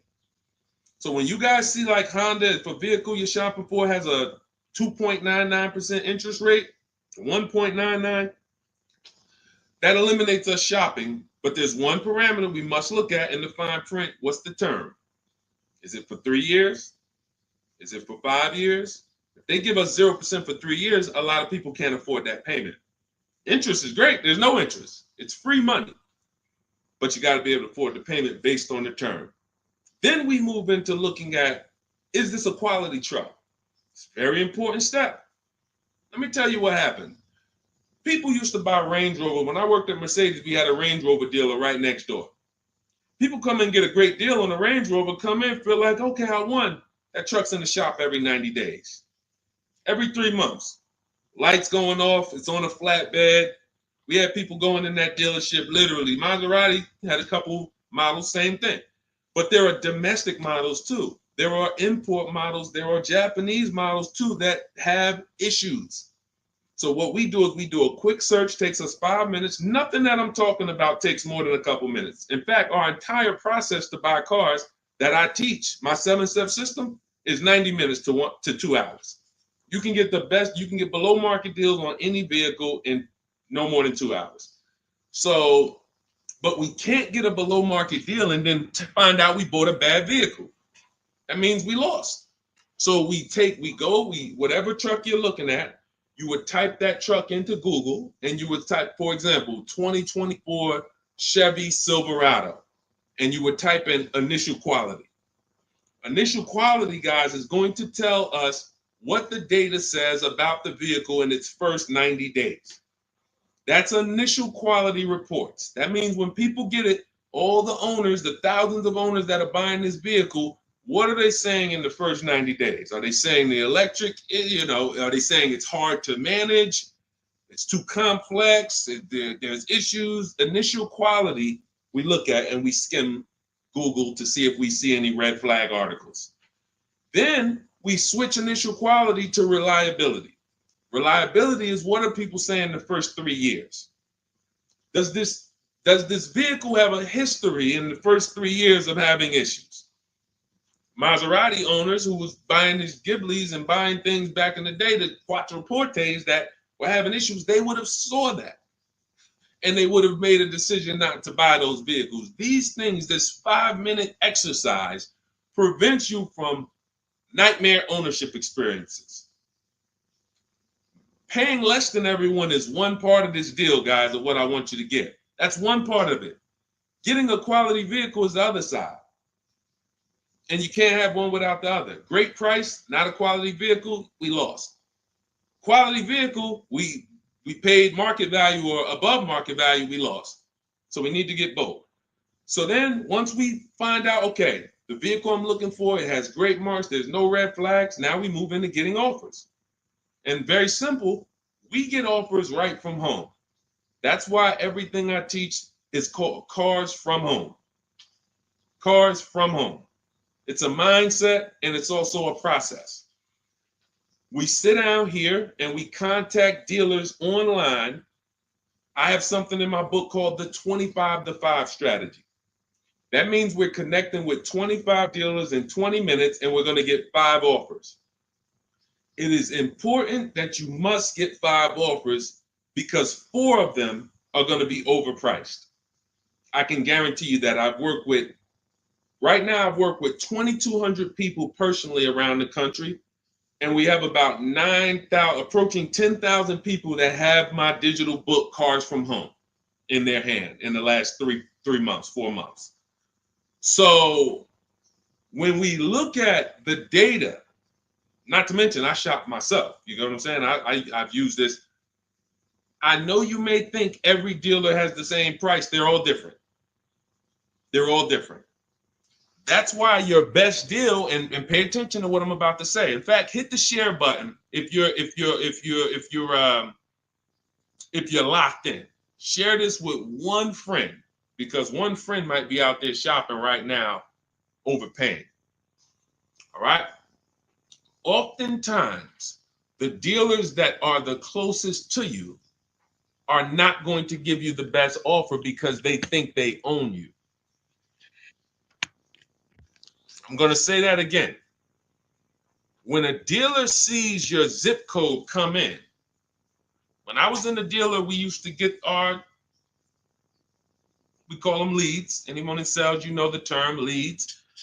When we see that the zip code is a zip code that is right here, 5 minutes away, 10 minutes away, 20 minutes away, there's a mindset there that this person is not going to shop. So they're not going to give you your best offer in many cases. What you're going to get is an overpriced offer, and you won't see it until you learn to speak to dealers that are a little further away from you. Now, if you're doing it my way, you're using my book, you get your copy for 75% off. You won't pay the $97 price. I have email scripts in there. We don't talk. You use these email scripts when you're buying new cars and leases. We have a different process for used cars, but we still don't talk. You have to, and what's happening is you're going to see that sometimes the offers that come from 45 minutes away, an hour away, are your best offer because they're trying to take business from their competition. Some of these smaller dealers as well who don't have the foot traffic, they're not getting 100 people coming in on a weekend. They have to depend on strategically winning business. They're using the internet to reach out and connect with people that are far away from them, and they're beating their competition. But if you're programmed to go right into your local dealer, you're never going to get their prices. Type a $ if y'all are following. Type a $ if you're following what I'm saying right now. Type a $ if you're locked in right now. Type a $ if you care about your money and you're like, you know what? We're going to unlearn all the things that we were programmed to do. I'm going to tell you here's how we know we were programmed. And if I wasn't in the car business, I'd be just like y'all. That's why it's my mission to teach. You know how we know we were programmed? We never learned to buy cars. We were indoctrinated in a way of buying cars. We didn't consciously make a decision, approached it and said, this is how I'm going to buy cars. We were indoctrinated into how people buy cars, and that's what makes the dealer principals in these dealer groups, Fortune 500 companies that trade on Wall Street and make billions of dollars, because they have a predictable way that they serve the customer. It's not for the customer's benefit, it's for profit. So when you start doing this, and Scott, I just gave you the first 5 steps of our process. When you start doing this, you're going to see that the same people who you thought really liked you, Charlie down at the dealership that he sold cars to you, your parents. When you start making Charlie compete, you're going to see Charlie wasn't really for you. You're going to see that. The same person who, man, we always bought cars from him, but when you start making them compete, things change. Things change dramatically. And that's going to reveal to you, oh man, Charlie, how long you been overcharging me then? How long? See, because one dealer's best offer is not another dealer's best offer. So it's not like Charlie's lying. When he says to you, hey, listen, Ashley, listen, Miss Whittington, I can't do any better than this. This is our best offer. He may not be lying, especially, you shouldn't be there, but we do this, we never talk numbers in a dealership. But once they say that's our best offer, that's their best offer. When you hear from another dealer online, it's a different best offer. Another dealer online, it's a different best offer. And then you start saying to yourself, okay, I just need to find a dealer whose best offer is the lowest among everybody. But we can't stick with one dealer, because you'll never see how much you're overpaying by dealing with one dealer. So that's the process, Scott. That's the start. If you embrace that mindset, you're going to win every time. My 2 favorite words are multiple offers. You want to protect yourself from overpaying on anything. I don't care if you're getting your house renovated, multiple offers. Those of you who's not a good negotiator. Before we go to the next question, because I see we got a lot more questions coming, and keep typing them, and Dolan's going to pull the next one. Before we go to the next question, who's not a good negotiator? Type me. Not a good negotiator. I know we got some negotiators on here. We got a good amount of people, but who's not? You just don't like it. You're either not good at it. You don't like confrontation. It's just not your thing. Who'll be honest and let us know. It's not your thing. Okay, I see you, Brenda. Okay. All right, I see you, Tony. Okay. I see you. Let's go. Okay, we got a bunch of negotiators. Okay, I see you, Michelle. Okay, they're coming in now. Okay. Multiple offers is, you never have to be a great negotiator. If you embrace multiple offers, you never need to be a great negotiator, because what happens when you start getting multiple offers, you're not negotiating with the person trying to sell you something. You're making them negotiate with the other people trying to sell you stuff. Big difference. When you negotiate one-to-one, you're negotiating with a person. When you make other people get bids and you get multiple offers, now those people are negotiating with each other to win your business. That's how we have deals. That's how we have people like Danielle here, who she got her Audi. She's paying a ridiculously low payment, $550 a month, $44,000 vehicle, no money down. That's how somebody like Sean saves 20 grand off of his F-150 Lightning here. Wrote me in. Now pay attention. Pay attention to what I'm about to tell you about Sean's deal. What's so important is he saved 20 grand, 21,000 off his new F-150 Lightning. But here's the big thing. When I asked him about the deal, I want to find his post. He said to me, no other dealer, I want you to see this. He has shopped locally. Where are we? I think this is it. Okay, hang on. Okay, I'll tell you what he said. He had to go 150 miles out to get that deal. He had to go 150 miles out to get that deal. So what you're going to see from most people who learn from me, and you'll be this way too, you're driving an hour to pick up your vehicle, but it's a great drive because you know the money you saved. You don't mind driving an hour to pick up your new vehicle when you know that I'm saving $5,000 on this hour-long trip. All those other dealers close to me that felt like they owe me, none of them wanted to make me this offer. But this one deal over here, He's beating them by $5,000. I remember this young lady in California. She was buying a Volvo, and she had to fly. She called me. She said, Southern California dealer made me the best offer. They beat my highest offer in Northern California by $4,000. All the offers I got, the best one in Northern California, this dealer in Southern California beat it by $4,000. I said, so what you gonna do? She said, I just got the plane ticket. It was $70. I said, that's what I would have did. So we have to go to where we're saving the money, y'all. This is a one-time thing. You buy your vehicle from who's making you the best offer. You service your vehicle from where it's most convenient. Two big differences. All right, go ahead, Dolan. Shoot the next one up. Everyone who just jumped on, this entire stream is sponsored by my new digital book. It's called Cars from Home, 7 Steps to Saving Time, Money, and Avoiding Dealerships. It's already 5-star rated. You can Google it. For the next 30 minutes, you can get your copy for 75% off.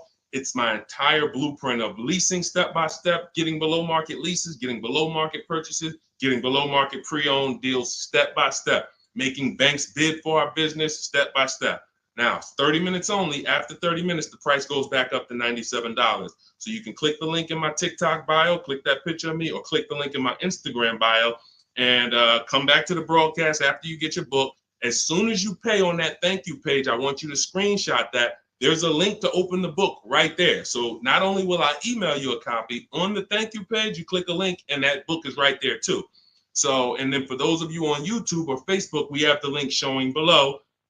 Link in the comments for you, and Facebook, you guys will see the floating link. So 30 minutes, get your copy. You won't pay the $97 price.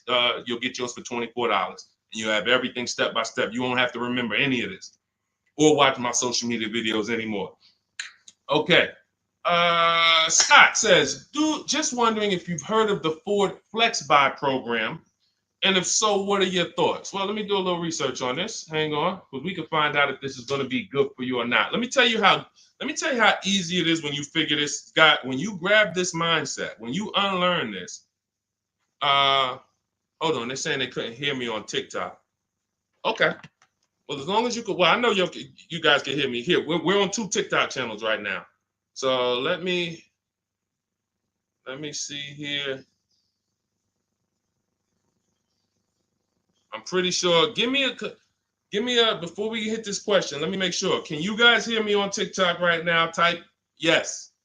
If we don't want to continue and people can't hear us. So let me know. But I see, these are the people I love right here. I love people who say, I'm going to get to it. Hopped off of TikTok, because we're on 2 TikTok channels, and now on Facebook. She said, I'm getting to this information. I don't care if I got a skim platform. I love it. Okay, so we're good. It must be just this one TikTok channel then that we're having issues with. So it's all good. Let me close this one out, and then we'll keep it moving. Okay, so this is how easy it is to find out if something's worth it or not. Does it make people compete for my business, or does it try to lock me into something? The competition is what saves us money, which is why none of these websites you're ever going to see is going to create competition. I'll tell you about the used car websites. They're not creating competition. I'll tell you that. See, I don't want to skip this, but let's check this Flex Buy program, and then if we have time, I'll explain to you why those used car marketplaces we shop on, it's not competition. They're trying to sell you on variety. But let's check the Flex Buy program, and let's see how this works. Okay. So what is Flex Buy? Flex Buy is a unique payment plan for qualified buyers. Ford Flex Buy program payments start out lower, gradually get higher after 36 months. The Ford Flex Buy program takes the rate on a 60-month traditional loan and extends that rate to 66 months. The first 36 months of the loan, the payment will be lower as compared to the 60-month payment. The last 30 months of the loan, the payment will be higher than the first 36-month payment. Although every reasonable effort has been made to ensure the accuracy of the information. Okay, hold on. Let's see. I'm going to tell you what I don't like about this already, and I need more information. If this is in any way adjusting to the market rate. I'm talking about if the bank says like think about an adjustable rate mortgage. Some people have had a fixed rate and some people have had an adjustable rate mortgage. The adjustable rate is good for the lender because the lender says, all right, here, pay this rate that we agree on today, but in 3 years, 5 years, and 7 years on an adjustable rate mortgage, let's talk about what your new rate is based on what the market rate is. If that's in any way like this is trash. Because the banks will say, all right, well, for the first part of the loan, we're going to do one interest rate. And then we'll look and say, midway through, what's the market rate? And if the market rate's lower, great, you win. If the market rate's higher, then you lose. So here's the thing. When we're getting loans, I'm getting ready to explain something to you guys called the bank bidding war. There's so much money in loans, it's ridiculous. That's why there's people who want to loan you money to buy cars. They don't even sell cars. And could y'all keep tapping the screen on TikTok and running those likes up? Can we get to 1,000 likes real quick? Every time y'all tap the screen, y'all run the likes up and y'all actually help TikTok bring more people over here that need to be here. So I appreciate everybody. And thank you to everyone who hits the like button. I appreciate you. It does matter. Now, the credit bureaus in the United States allow you to do something called rate shopping. Rate shopping is when you actually let multiple lenders run your credit within a small period of time, and they can access it with a hard pull and it won't drop your credit score more than one hard pull. So let's just say one bank, Bank of America, accesses our credit to give us an offer for a loan. It may drop our credit 9 points because of the hard pull. If we shop within the rate window, we can have 50 banks at credit unions run our credit, and it's going to affect it the same 9 points. That's called the rate window. I haven't heard anyone talk about this. I've been talking about this for literally over 2 years. I think I have a couple big videos that you guys have shared, watched, that talk about how to do this. When you are getting your offers from banks, you want to get them after you've already found your best deal on your car. Because once you get your best deal on your car, you have everything you need now to go to the bank or go online, call the bank and get an offer. Who's had a bank tell them when they call for some type of offer, the bank tells you, well, we need you to have a car first. Who's had that happen? You call and you're coming and you're shopping for you're trying to get a pre-approval or something like that, and the bank tells you, well, we need what car are you buying? We need the car details. Well, that doesn't really make sense, right? I'm trying to get the offer so I can go get the car. But in the case of how we do it, we find our best deal on the car, then we come home and we let multiple banks and credit unions fight it out. Fight it out. Because I guarantee if this Flex Buy program doesn't allow you to shop for your rate and compare whatever rate they're going to offer to whatever rate you're going to get, you're going to lose with that program. And all they want you to do is see that, hey, well, we're going to give you flexible payments. They're trying to hook in people who just like, hey, that sounds good. Not realizing, well, if you just got a rate that was just got an interest rate that was 2 points lower, your payment would be $40 less a month. So interest rate shopping, guys, is extremely important. That's why when you get my book, I give you what's called the Bank Bidding War Blueprint. This is for you guys that are financing. I haven't added that to my book yet because I haven't had a chance to go in and restructure it. Every time I update the book, every time I come up with a new idea or a new website comes up, I update the book. I don't charge you for that. So websites go out of business. Room went out of business earlier this year. Websites go out of business. I'm not going to charge you for each time something changes because we use an online program. But what I did was when you get your book, you get the book, Cars from Home, and then you get the Bank Bidding War Blueprint. All this is the strategies we use to make banks and credit unions bid. I need you guys making people bid for your own sake, for your confidence, for your empowerment, for your experience. You're going to feel like I'm the prize. I'm spending $50,000 here. Why the heck am I begging people to sell me a car? Who's ever felt like they're begging people? Come on, can you take off another 1,000? Come on, can you drop it by $50 a month? Come on. You're begging people. Meanwhile, this is a 5-figure transaction. So when you flip the tables like we've been doing, like all of the people, if you're on Instagram or if you're on YouTube, you can see all of these people. You can see Zafrina, you can see Jared. Look at all these deals. People posting their numbers. Teddy, Rosalie. How does Rosalie get a 65? How much is this vehicle? How much? How does Rosalie get a $60,000 vehicle at $592 a month with no money down? How does she lease that vehicle at $592 when the same daggone Infinity advertisements we see say, hey, come put $5,000 down plus tax and you can pay that price? She did it with no money down. How? Bids. Okay? Bids. All right. Scott, if the program doesn't make people bid, it's no good. I don't care if it's flex buy, X buy, friends and family. If it's not making people bid, it's trash.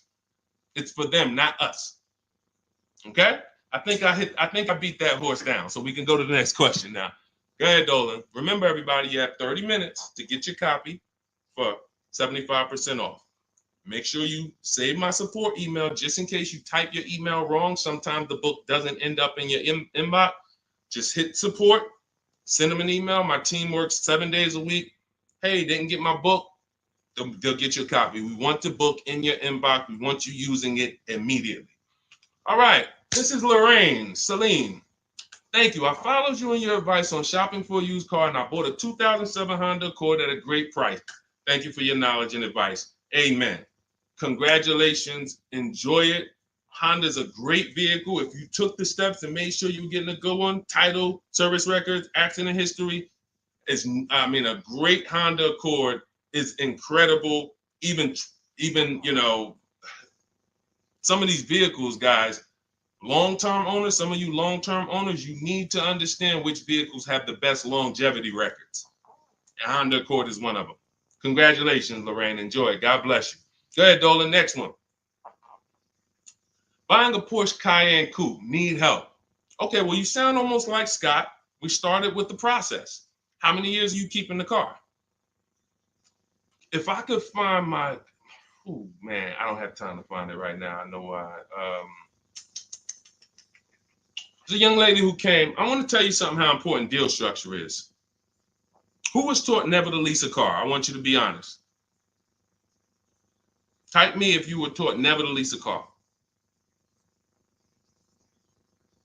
If everyone who's willing to be honest, again, it may sound like some of the things that I'm talking about is bad news first. That's because it is.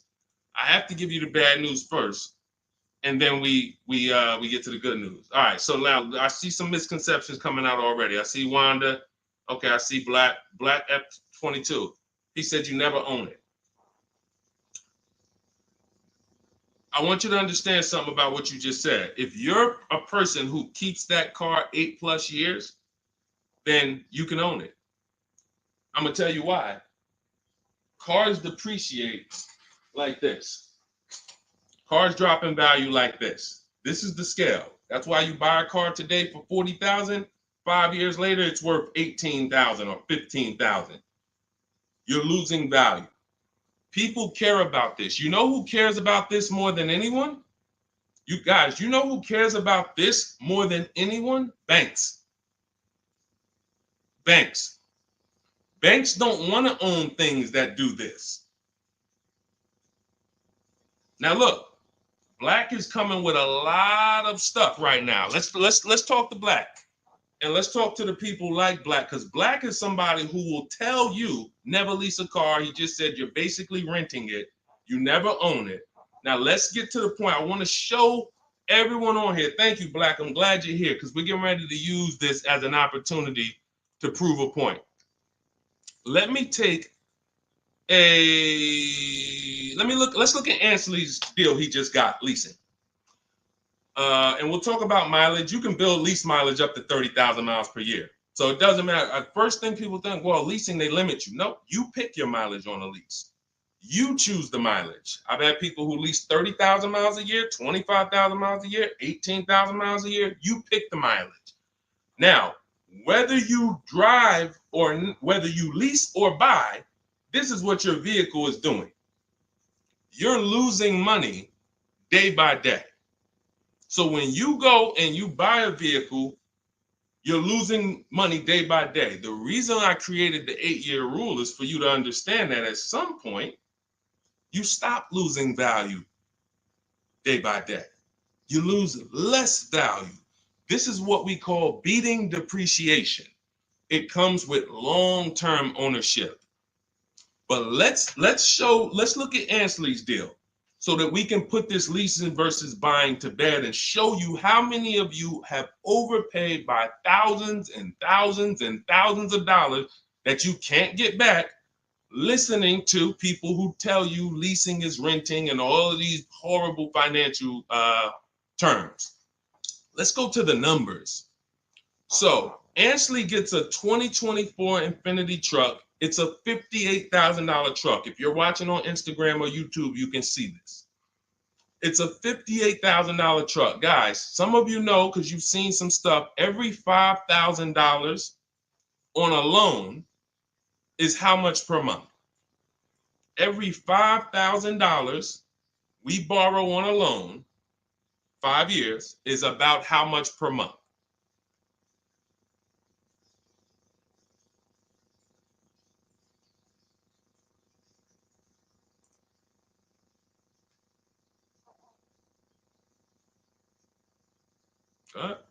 Anybody know?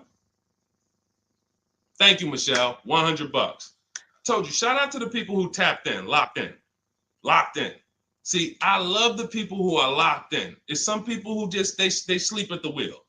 I need the people who are locked in. I'm really only talking to you.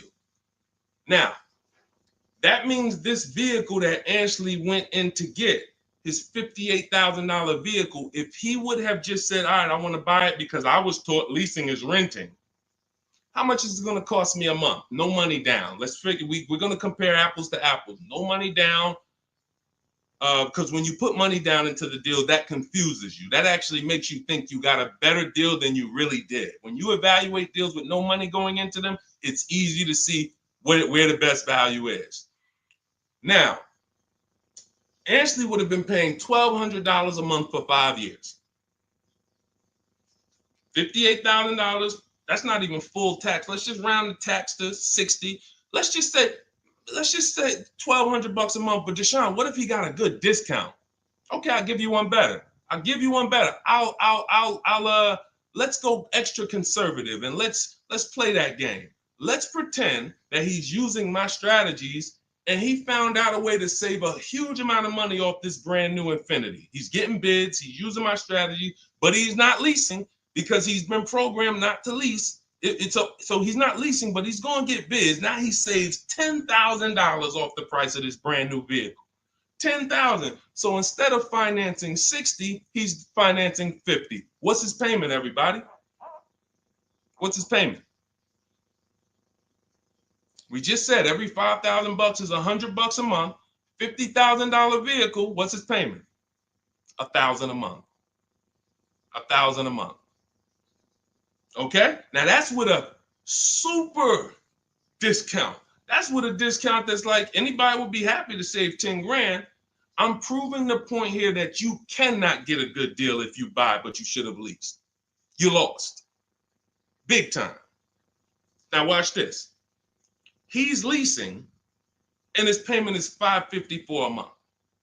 So now somebody like Black, somebody like Miggy over here that agrees with Black, they pull up in their Infiniti truck, right? And they pull up next to you. And y'all are both driving the exact same truck. And you look at them and you're like, hey, man, we got the same truck. Now they're going to say something to you like, yeah, you know, man, it's expensive though, man. It costs to drive this, right? And you're going to look at them and be like, oh, how much you paying? You know, I did a no money down deal. So I know I did all right. I did no money down, but I'm paying $1,000 per month for this. Oh, really? I did no money down too, but I'm paying $554. Wait, you? Yeah. Oh, yeah. I leased this. I drive it for 3 years, then I give it back. Oh, yeah, but I own this. I'm gonna own this in 5 years at $1,000 a month. This mine right here. Okay. All right. Listen. God bless you. Have a good enjoy, man. Enjoy. Now let's go one more scenario. Let's go to the person who says, Deshone, I don't buy used. I don't buy new though. I only buy used. Cool. Let's say you pull up in your new lease that you just got. And again, everyone shouldn't be leasing. That's why step 1 in my book is called the 8-year rule. It's the 8-year rule. If you are keeping vehicles at least 8 years, don't worry about leasing. You're going to beat depreciation. All of that money you're going to pay to own, all the $1,000, all these high payments you're going to pay to own, all this cash that has to come out of your pocket to own, out of your bank account to own, it'll be worth it in the long run. At least 8 years though. And the longer the better. 10, 12, 15, you really want. But less than 8, losing big time. So let's say a person says, oh, I'm going to get a used version. So they find a 3-year-old Infiniti truck just like this, but so instead of paying $60 for it, let's say they find one for $30. Let's give them a good price, good mileage. They think, oh, I'm good. What's their payment, everybody? What's the payment? Come on, stay by the keyboard. I need y'all quick because we're teaching something here to people like Black. They might not get it. I pray that they do, but they might not get it. But the people who are locked in financially, the people who understand financial literacy are going to get this. If every $5,000 is $100 a month and they buy a pre-owned version for 30 grand, what's their payment? Thank you, Michelle. 600. 600. See, he said 500. So this is how I know he's struggling. And I'm not trying to beat you down, man. I'm just saying when you're talking about something you don't understand, it's better to ask questions, not make statements. So now, we pull up. You have your new lease. You got this same deal, $554 a month. He pulls up in his 3-year-old version that has probably 1 year of warranty left. You both did a no money down deal. He looks at you and says, oh, wow, that's the new one, right? Yeah. This is the 2024. 2025. Oh, yeah, this is a 22. I just got this. I got a good price on it. I paid 30. Okay, cool. What's your payment? I pay 600 a month. What you pay for the new one, man? I know that must be expensive. I pay 554. Wait, what? Yeah, I paid 554 for this.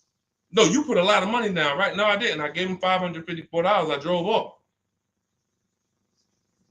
It's understanding. That's deal structure. That's why when I came and started teaching 3 years ago, I had to teach deal structure. I couldn't teach people to just go in and buy cars, get great prices. If you get a great price, but your structure is wrong, you overpaid. You're driving cars, you're driving older cars with no warranty. And many of people who've been taught to do this, they never even pay the car off. They trade the car in before they even pay it off. They literally, I used to have people walk into the Mercedes dealer and they look at me and say, Deshone, is that the new version? I'm like, yeah, that's the new one. He's like, I got 3 payments left on this. This one, as soon as I pay it off, I'm coming to see you for that one.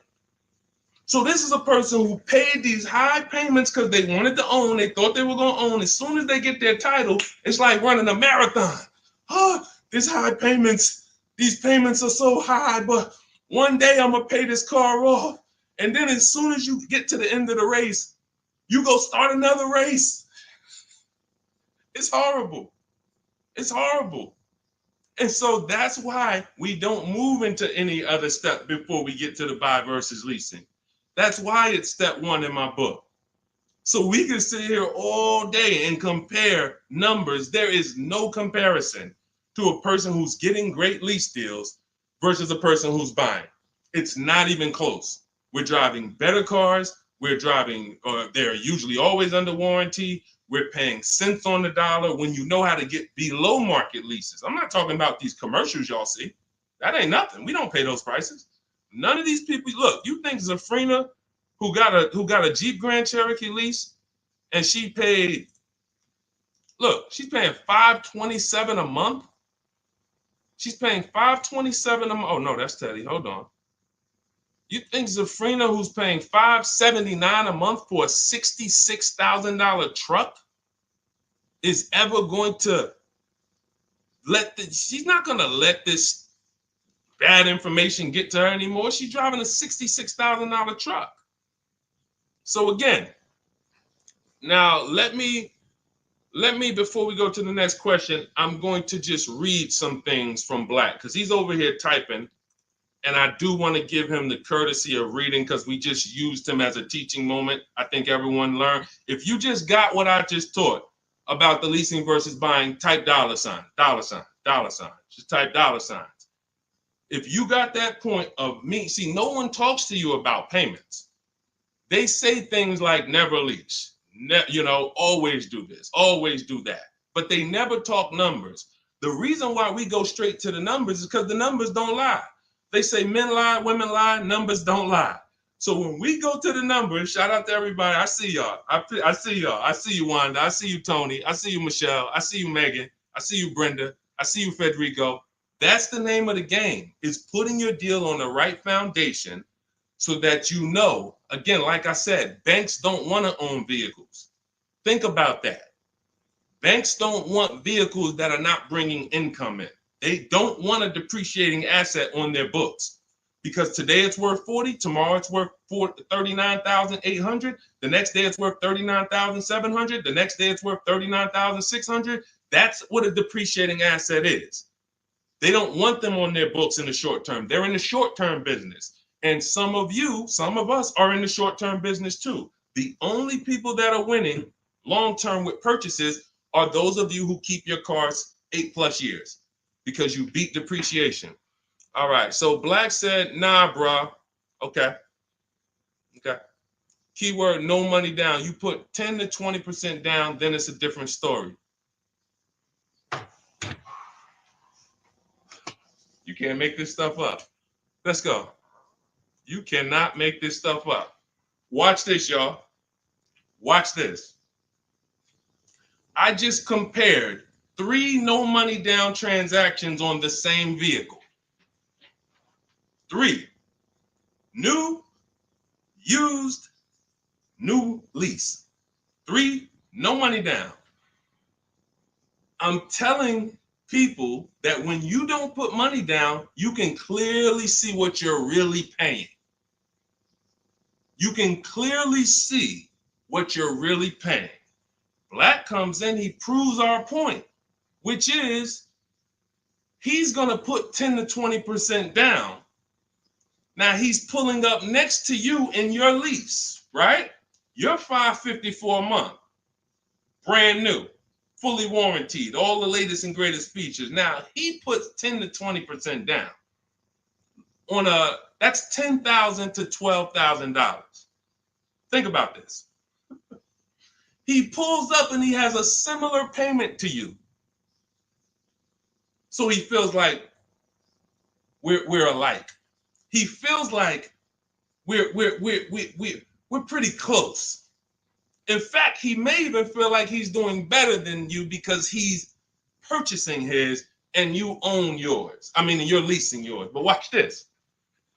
What about that $12,000 you gave him? What about that $12,000 you gave them? That's how people forget. That's why everything in the Car From Home system, when you get the book, you're going to see everything is about shopping with zero down, looking at offers, and then choosing, do I want to put money down to lower my payment? Money down does not buy your deal. I made a video about this. Some of you have seen it and shared it. People who make a down payment and think they got a deal. You have a deal before you put your money down, or you don't have a deal. A deal means I shopped all my offers, and then I found the dealer who was going to discount the vehicle the most. Now, how do I want to pay for that? Do I want to get a loan? If I'm getting a loan, what do I want my payment to be? Now I'm going to manipulate my down payment based on what I want my payment to be. That has nothing to do with the deal I got, but somebody like Black or people who move like him, hopefully we can help you get over these mindsets. But you have some very, very strong convictions, and you're confidently incorrect. That's dangerous. It's dangerous to be confident and incorrect. Dangerous to yourself and your family and your friends who will listen to this. If you are putting money into deals and thinking that you got a deal because your payment ended up being affordable, you in no way can win.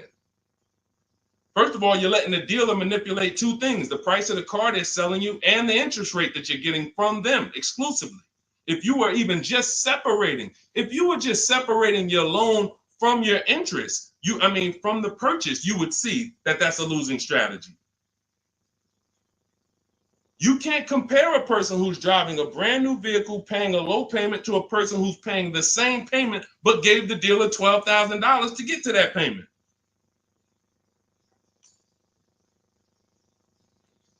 And look, here we go. Now let's get ready for the next question, because Black just said, I believe in the Ramsey rules, not leasing cars, and he's costing you. Now, let me ask you a question. How many years are you keeping your car, Black, on average? And let's just move on from there. We've given you enough, and you've been great. You have been great. I think we have all learned.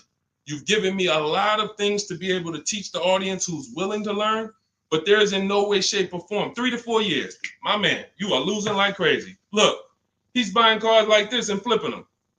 He's buying cars like this and flipping them, coming back. You're spending so much money that I can't even get it across to you because you're not in a posture to learn. You are literally buying cars in their deepest state of depreciation because somebody told you don't lease. You listen to them. You buy the car here. It's worth $40 the day you buy it. You come back in 3 to 4 years to get a new one. They give you $20 for that car. You spent $20 grand. You lost $20 grand in depreciation in 3 years. And you just keep doing that because somebody told you never lease cars and you listen to them.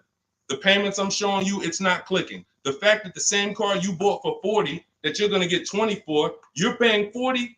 That's an $800 a month payment. You put 20% down, you finance 30 grand. Now that's a $600 a month payment. That same $40,000 car we're leasing with no money down for $500 a month. No money down. You are spending thousands. We can't help you, man. You got to be willing to unlearn it. You are so locked in, So anyway, but I think, listen, everybody who got it, you understand. That is why leasing versus buying is paramount. You cannot get it. If you are not keeping your cars 8 years, you cannot get a great deal buying. You're going to lose in depreciation. You're going to lose in resale value. When you go to replace that car and you see what it's actually worth and how much you paid over 4 years or 5 years or 7 years, when you compare that to a person who drove brand new cars for that particular same period of time, it's no comparison. And then you have cars with no warranty and all of that. Yeah. Look, Megan said, Black doesn't seem to learn. So to my question would be, could you buy an extended warranty package? Hold on. Why am I getting calls on airplane mode? Sorry, guys. I hold on. Let me put on Do Not Disturb. All right, so go ahead, Dolan. Shoot some. Let's get to Megan's question, and then let's try to go through a couple more. But that was good. That was good, Black. Thank you, because we wouldn't have been able to teach on those points without your questions. Okay, so let's do Carolina on YouTube, and then let's go to we'll hit Megan, and let's go through as many as we possibly can. Hey, I'm new here. I want to trade my 2020 Nissan, and what's the best way to do this, please?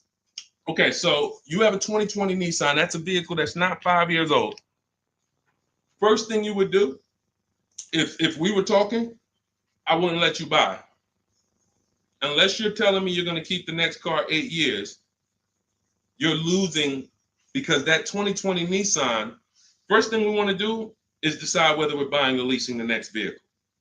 And as we just said, if you're not keeping the next vehicle 8 years, you should be shopping for below market leases.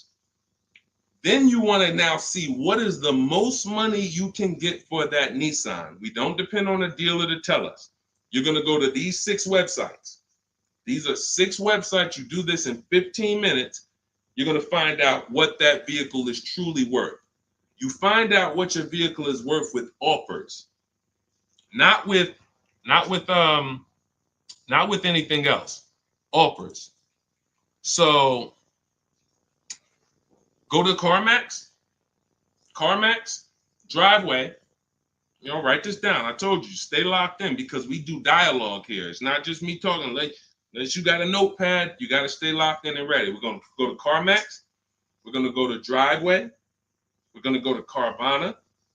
We're going to go to KBB Instant Cash Offer. These are all offer sites. These are people you walk in, they do an inspection, they cut you a check, you're out of there in an hour with a check. They're not trying to sell your car, they just want to buy your car. Driveway, Carvana, CarMax, KBB Instant Cash Offer, Car Gurus, and Auto Nation. 6 offers, 6 bids. That's going to tell you what your vehicle is worth, and that's going to tell you if you have equity or negative equity. Equity or negative equity. Okay? So that's the first thing you need to do. First 2 things is ask yourself, how many years are you keeping the next car? And then do your equity assessment to see, do you have positive equity that could either go in your bank account or negative equity that's going to be carried over to your next deal. So that's the first step.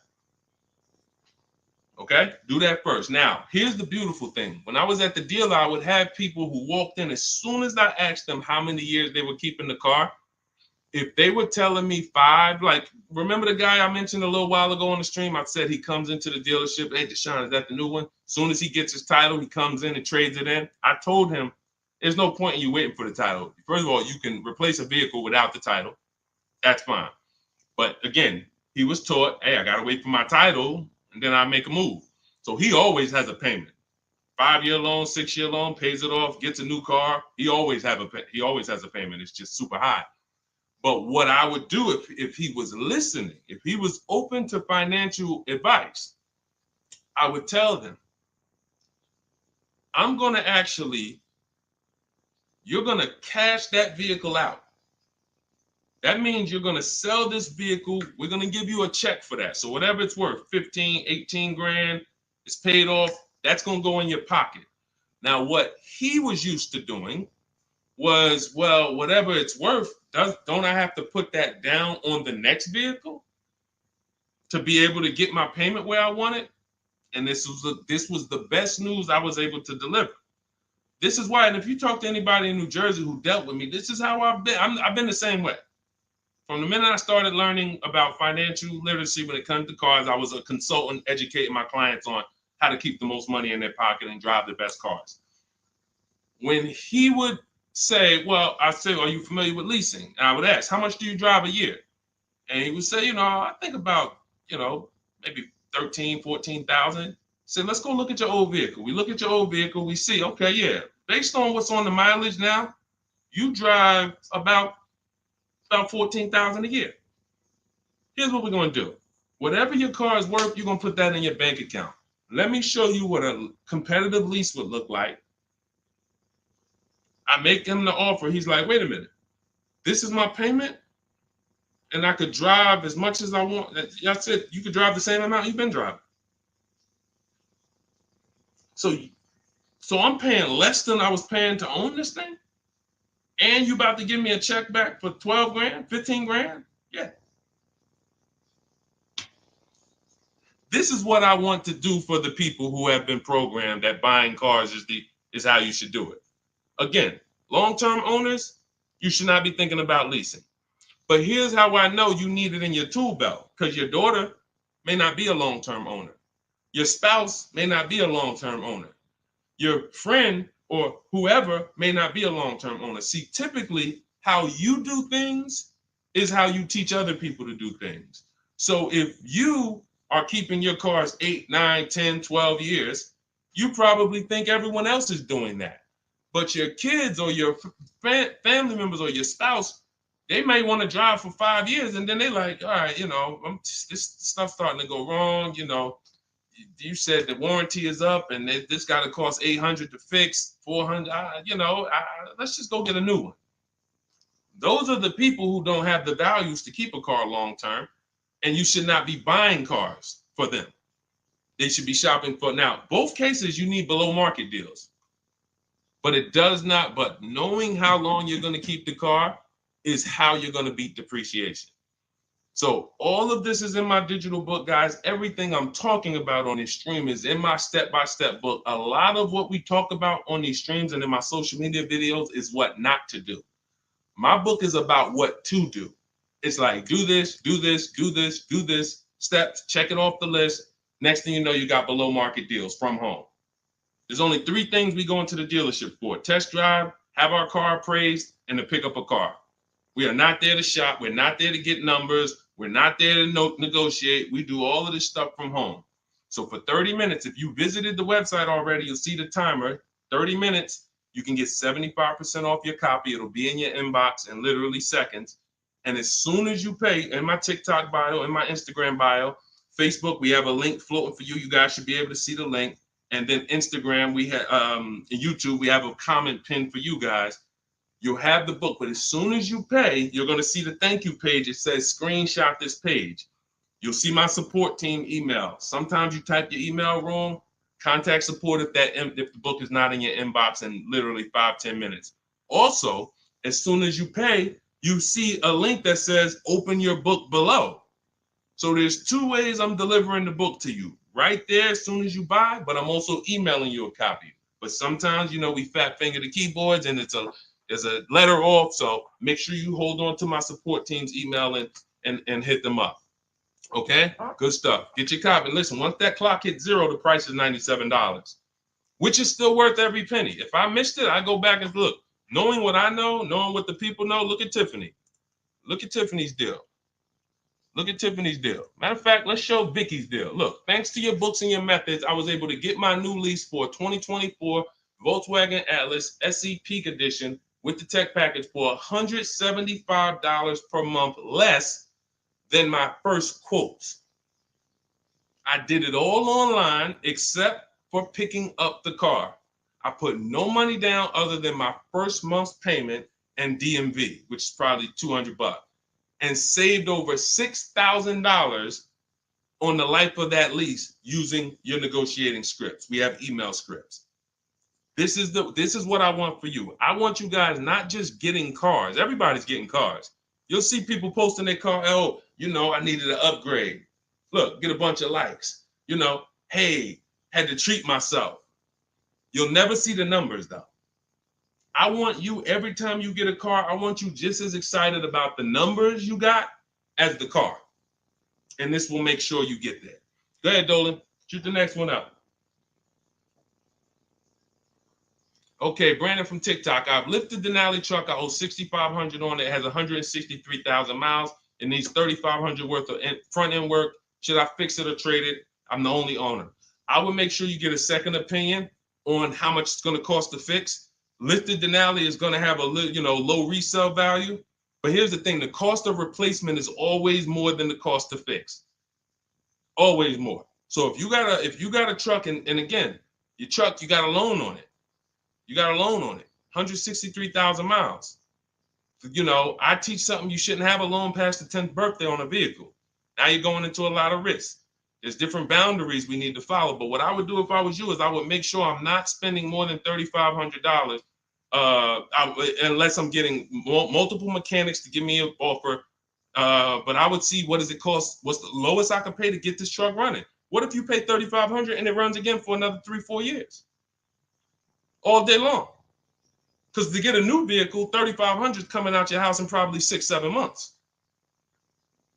Which would you prefer? $3,500 one time and I could drive this thing for another 3 years problem free? Or $7,000 or $10,000 a year that I'm going to pay to get a new truck? Keep the cost low when you can. All right.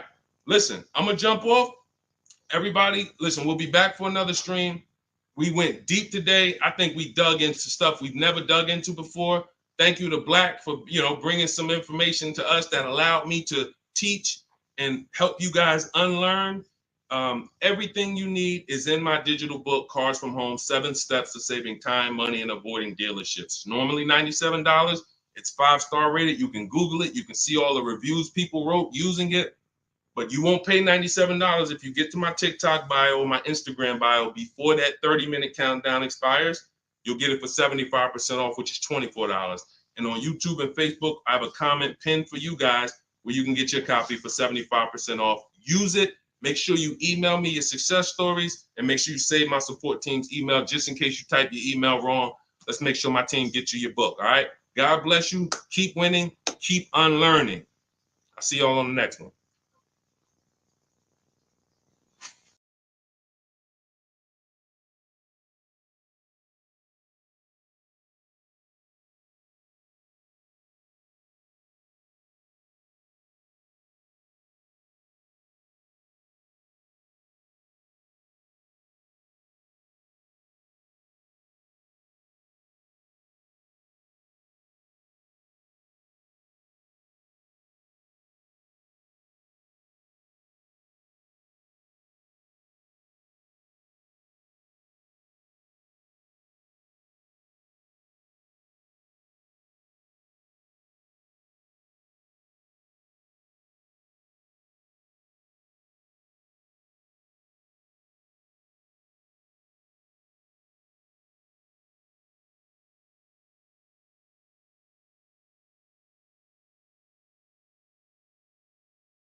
Hit go live, then we'll roll in.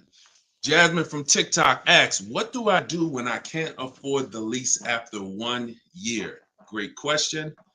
You want to do an equity assessment, see if you can sell it.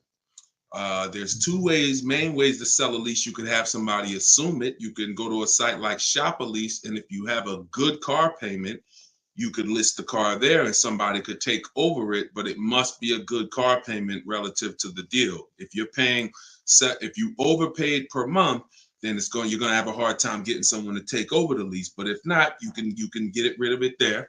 Second is, I want you to call the leasing company, ask for your payoff, and then you're going to call, once you get your payoff, I want you to ask them if you have a third-party restriction. Those are the two questions you're going to ask your leasing company. And then once you get that number, which is your payoff, you're going to go to CarMax.com, Driveway, Carvana. This will take you 20 minutes to do. Kelly's Blue Book Instant Cash Offer, Auto Nation, Sell My Car, and Car Guru, Sell My Car. You want to get 6 offers. It's very important when you're on those sites. When they ask you, is your car owned, leased, or financed, put owned. That's going to tell you what the market value cash is for your car to get rid of it in a day. If it's greater or equal to your payoff, you can get out of it. If you have a third-party restriction, then you're going to need to take another step and you're going to sell to a local dealer. But you got to see where your equity position is first. Got to see where your equity position is first. All right, I'm going on and I'm sharing the broadcast, and then Dolan, you could queue up the next question. We're live on TikTok, Instagram, YouTube, and Facebook. So we are going to be taking questions from all platforms. The first one came from TikTok. We got a couple queued up on TikTok. So shoot the next one in, Dolan, and we'll get to it. All right, this is another one from TikTok. I have 2 payments left on my lease. What's my next step? Equity assessment. Who's returned a lease to a dealership, just dropped it off when it was done? You never assessed any equity. You didn't even know. Who didn't know that a lease could have equity that you could put in your pocket? It's not a guarantee, but many people all through the pandemic, we were showing them how to put $5,000, $10,000, $12,000 in equity in their pocket from the end of their lease. I sold my lease. End of my Jeep lease, I made $8,900.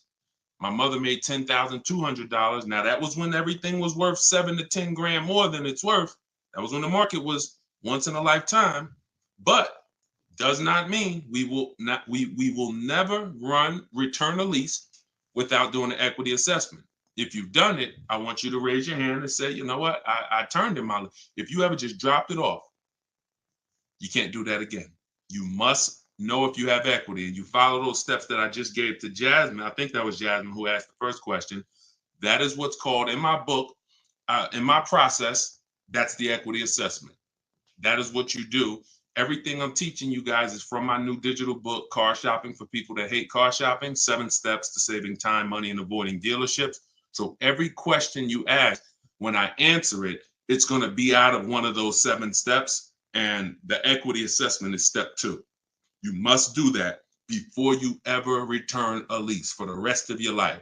A lot of you gave back thousands of dollars to dealerships and you didn't realize you were doing it. They bought those cars, put that money in their bank account when it should have been in yours. Yep. All right. Go ahead. Shoot the next one up, Dolan. All right. All right. This one's from TikTok as well. Let's go. Facebook, type your questions in. YouTube, type your questions in. Instagram, type them in so we can get to you guys. Another one from TikTok. Thinking of trading a car for a newer model. Should I keep the car and just get the new one? It's a good question. What's the benefit of keeping the car? If you were a high mileage driver, then I would tell, let's just say you said, Deshone, I'm driving 20,000 miles. Then high mileage drivers, I want you to type HM. If you do over 20,000 miles per year, even 18,000 miles per year, just type HM. Regular driver, Jason, what's the benefit of having 2 cars? It's own insurance. You're paying for one when you get your new car. I like to drive that car that I'm paying for. I don't want to be paying for a car and then I got this other car that I'm barely using. But if you are a high mileage driver, then I would tell you keep that car and get you another car. And but how many years are you keeping the car, Jason? How many years are you keeping this next car? Because depending on your answer, it's going to change my answer to you. So this car you're thinking about getting, how many years you see yourself keeping it? Let's start there. Come on and shout out to the sharers. I see y'all running the likes up on TikTok and y'all keep tapping that screen. Just every couple minutes, throw a couple taps. It really helps the broadcast. And I appreciate everybody who's helping us get this message out. I really do. We couldn't do this without you. Let's see if maybe 5 years, then you should not be buying that car, Jason. You should be leasing. And I'm going to break this down for you really quick because some of you know the depreciation curve. And the rule of thumb is when we talk about the hidden money in your car deals, my job is not to just teach you, if you're willing to listen, how to save thousands of dollars by making dealers and banks bid on your business. That's how we make sure we get the best prices. You can't get the best price. You can't make the best deal if you buy, but you should have leased. It's impossible. Because the depreciation curve looks like this, y'all. If you buy a car today for $30,000 today, I give you a car. I'm gonna show you something. I want everybody stay close to your keyboard. I don't want you to, when I ask you a question, type as quick as you can so we can keep the dialogue going. If I gave you a $30,000 car right now, put it outside your house, you don't drive it 1 mile, you don't even touch it. We go outside a year later. Is it worth $30,000? You didn't drive it 1 mile. You said, Deshone, I don't need the car, but I'm leaving it here. It's yours. You don't drive it 1 mile. Is it worth $30,000? No. So that's your first intro into depreciation, the unseen expense. Let's go a little deeper. If you put 10,000 miles on it, it's worth less, right? If you put no money in it, if you put no mileage on it, it's already lost thousands. If you put 10,000 miles on it, it's worth less, right? High mileage driver, let's say you put 20,000, it's worth less, right? Now what you're seeing is the expense you've been taught not to see, which is depreciation. It has nothing to do with car payments. It has everything to do with that. We've heard people say, oh, cars are depreciating asset, cars are depreciating. What does that actually mean? I'm showing you what that means. I'm showing you what that means. When you're buying something that goes down in value, you have to look at when it's going down, when is it losing its most value, and your goal should be to avoid replacing it while it's losing the most value. How many of you have a car outside right now, outside your house? You've had it for at least 8 or 9 years. Type the number of years you've had it. If it's more than 8, don't type 3, don't type 5. For those of you who have a vehicle outside right now and it's been in your home, in your household for at least 8 years, I want you to type the number of years. All right, we got Jason 10, we got 13, we got 8, we got 20, we got 14. Okay, so we got 10. This is the leasing versus buying question, and there's nothing more important than this to the foundation of your deal. Because if you choose wrong, you cannot get a great deal. And if you're new to this, then lock in for the next 5 minutes, and you're going to understand why. The people, those of you who said, Deshone, wow, Jazzy's 20 years. The vehicle, the value of your vehicle right now, isn't it going to be about the same a year from now? Everybody who just typed, look at the, and I want y'all to pay attention. If those of you who are like, Deshone, I never keep a car, you might be saying, looking at these numbers and saying, Deshone, I would never keep a car that long. It's not for me. It's not in the cards for me. It's not my style, not my habit, not interested. Perfect. Pay attention. 12, 20. So all of these people, your car will be worth next year about what it's worth right now. What does that mean? That means you have avoided the depreciation.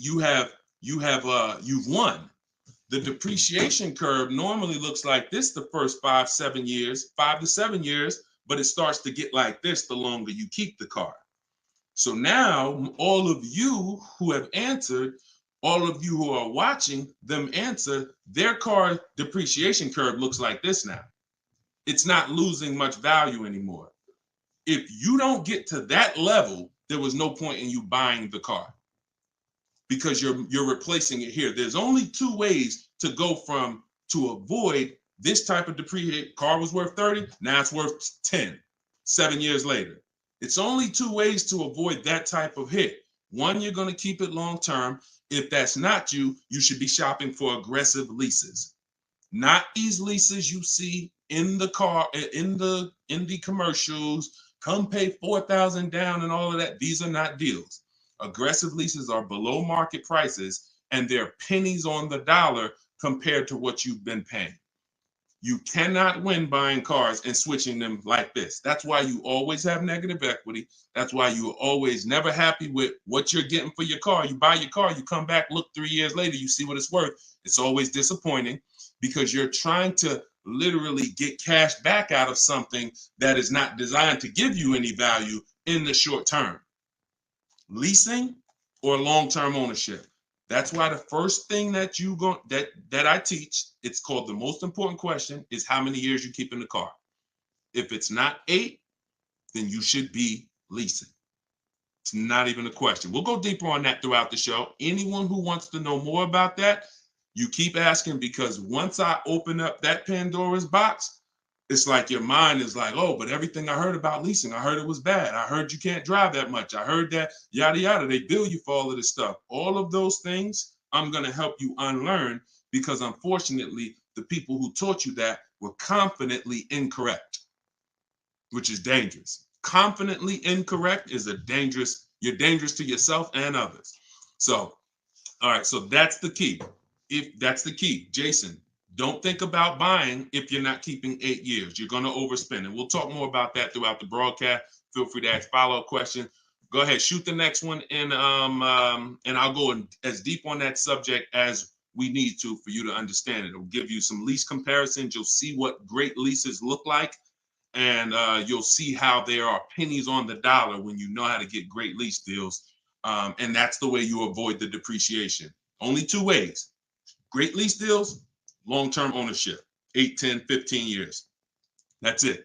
2, 3, 4, 5 years, you can't avoid the depreciation buying. You just can't. You're going to lose thousands every time. Go ahead, shoot the next one up, Dolan. We're keeping the questions coming in. We're live on all platforms, so just keep typing. I'm going to try to get through as many as I can. We got a lot of questions coming from TikTok. All right, let's go. Should I put money down on a lease that I'm about to turn in? That you're about to turn in. I'm gonna assume you meant, should I put money down on the lease that you're about to get? So check it out. Here's how you shop all your lease deals from now on. there's one thing that I never want you to say again. It's really two things, but in this subject, the other thing is trade. This is down payment. I want you to eliminate the words down payment from your vocabulary because it's been used as an opportunity to get more money out of you. Who's ever went in, thought you were making a car deal, you thought you were going to put maybe $1,500 down, and then somewhere down the lines, these hidden things come like, oh, well, you got the taxes and fees, and then you end up putting more down than you thought you were going to. Has anybody, that ever happened to anybody? Hit the raise your hand emoji or just type me if you've experienced that. You thought you were going to be putting this down. You might have gotten to the finance office to sign the paperwork, and now you got to come up with another 500 or 1,000 or the taxes or the fees or whatever it is, right? So I spent 14 years in the car business. For those of you who don't know me, I've seen the way we call them the 80%. 80% of people shouldn't be in the car business. They're overpriced. They'll sell their grandmother the highest price car. It doesn't matter. They have no integrity, very little morals. We don't buy from them. What you need is to learn to avoid them, and you also need to learn to find the 20% who beats them all the time. So when you shop your car leases, you are always going to shop. You're no longer going to say down payment. You're going to say this: total out of pocket. Total out of pocket. See, total out of pocket means that's what I'm giving you and no more than that. You'll see the difference. Down payment can be, that's my down payment, but what about my taxes and what about, so that gets convoluted.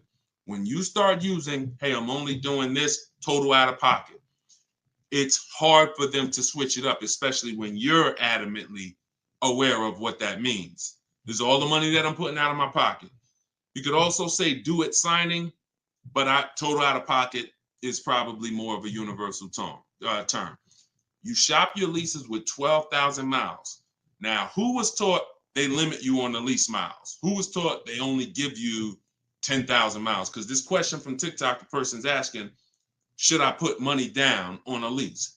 So I want to tell you how you always want to shop your car deals with no money down. That's what's confusing you. What's confusing you is when they mix the down payment and start throwing monthly payments, you are now not aware of what you're truly paying for the car, what you're truly getting. And so this is why you use what I'm telling you, you shop my way. You're never going to shop with down payments. That doesn't mean we don't put down payments down, but we do not get offers and we're not out there shopping with down payment money. Okay? So, all right, I see it's happening to you, Fouché. So you're going to get your offers with first month's payment, total out of pocket, taxes and fees in the payment, 12,000 miles per year. Once you do that, I teach in my book, I have a new digital book. It's called Car Shopping for People That Hate Car Shopping, 7 Steps to Saving Time, Money, and Avoiding Dealerships. I teach a strategy called the 25 to 5. We're going to connect with 25 dealers. We're going to get 5 offers. We do not make a decision without at least 5 offers. Because once you see, thanks to everybody who's supporting the broadcast with the gifts, I appreciate that. Once you see how different the offers are, you're going to realize you're going to see how much money is in multiple offers. You must get 5 offers because 80% are overpriced. Don't try to change these people.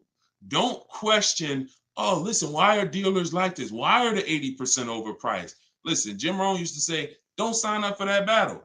Why does the sun come up in the east, and, in the east and set in the west? Like, don't sign up for that. Some questions are not worth asking because they mean nothing. Just know that's what it is. 80% are going to be overpriced. This is why you are not going to get your best deal walking into a dealer anymore. You're going to sit at home.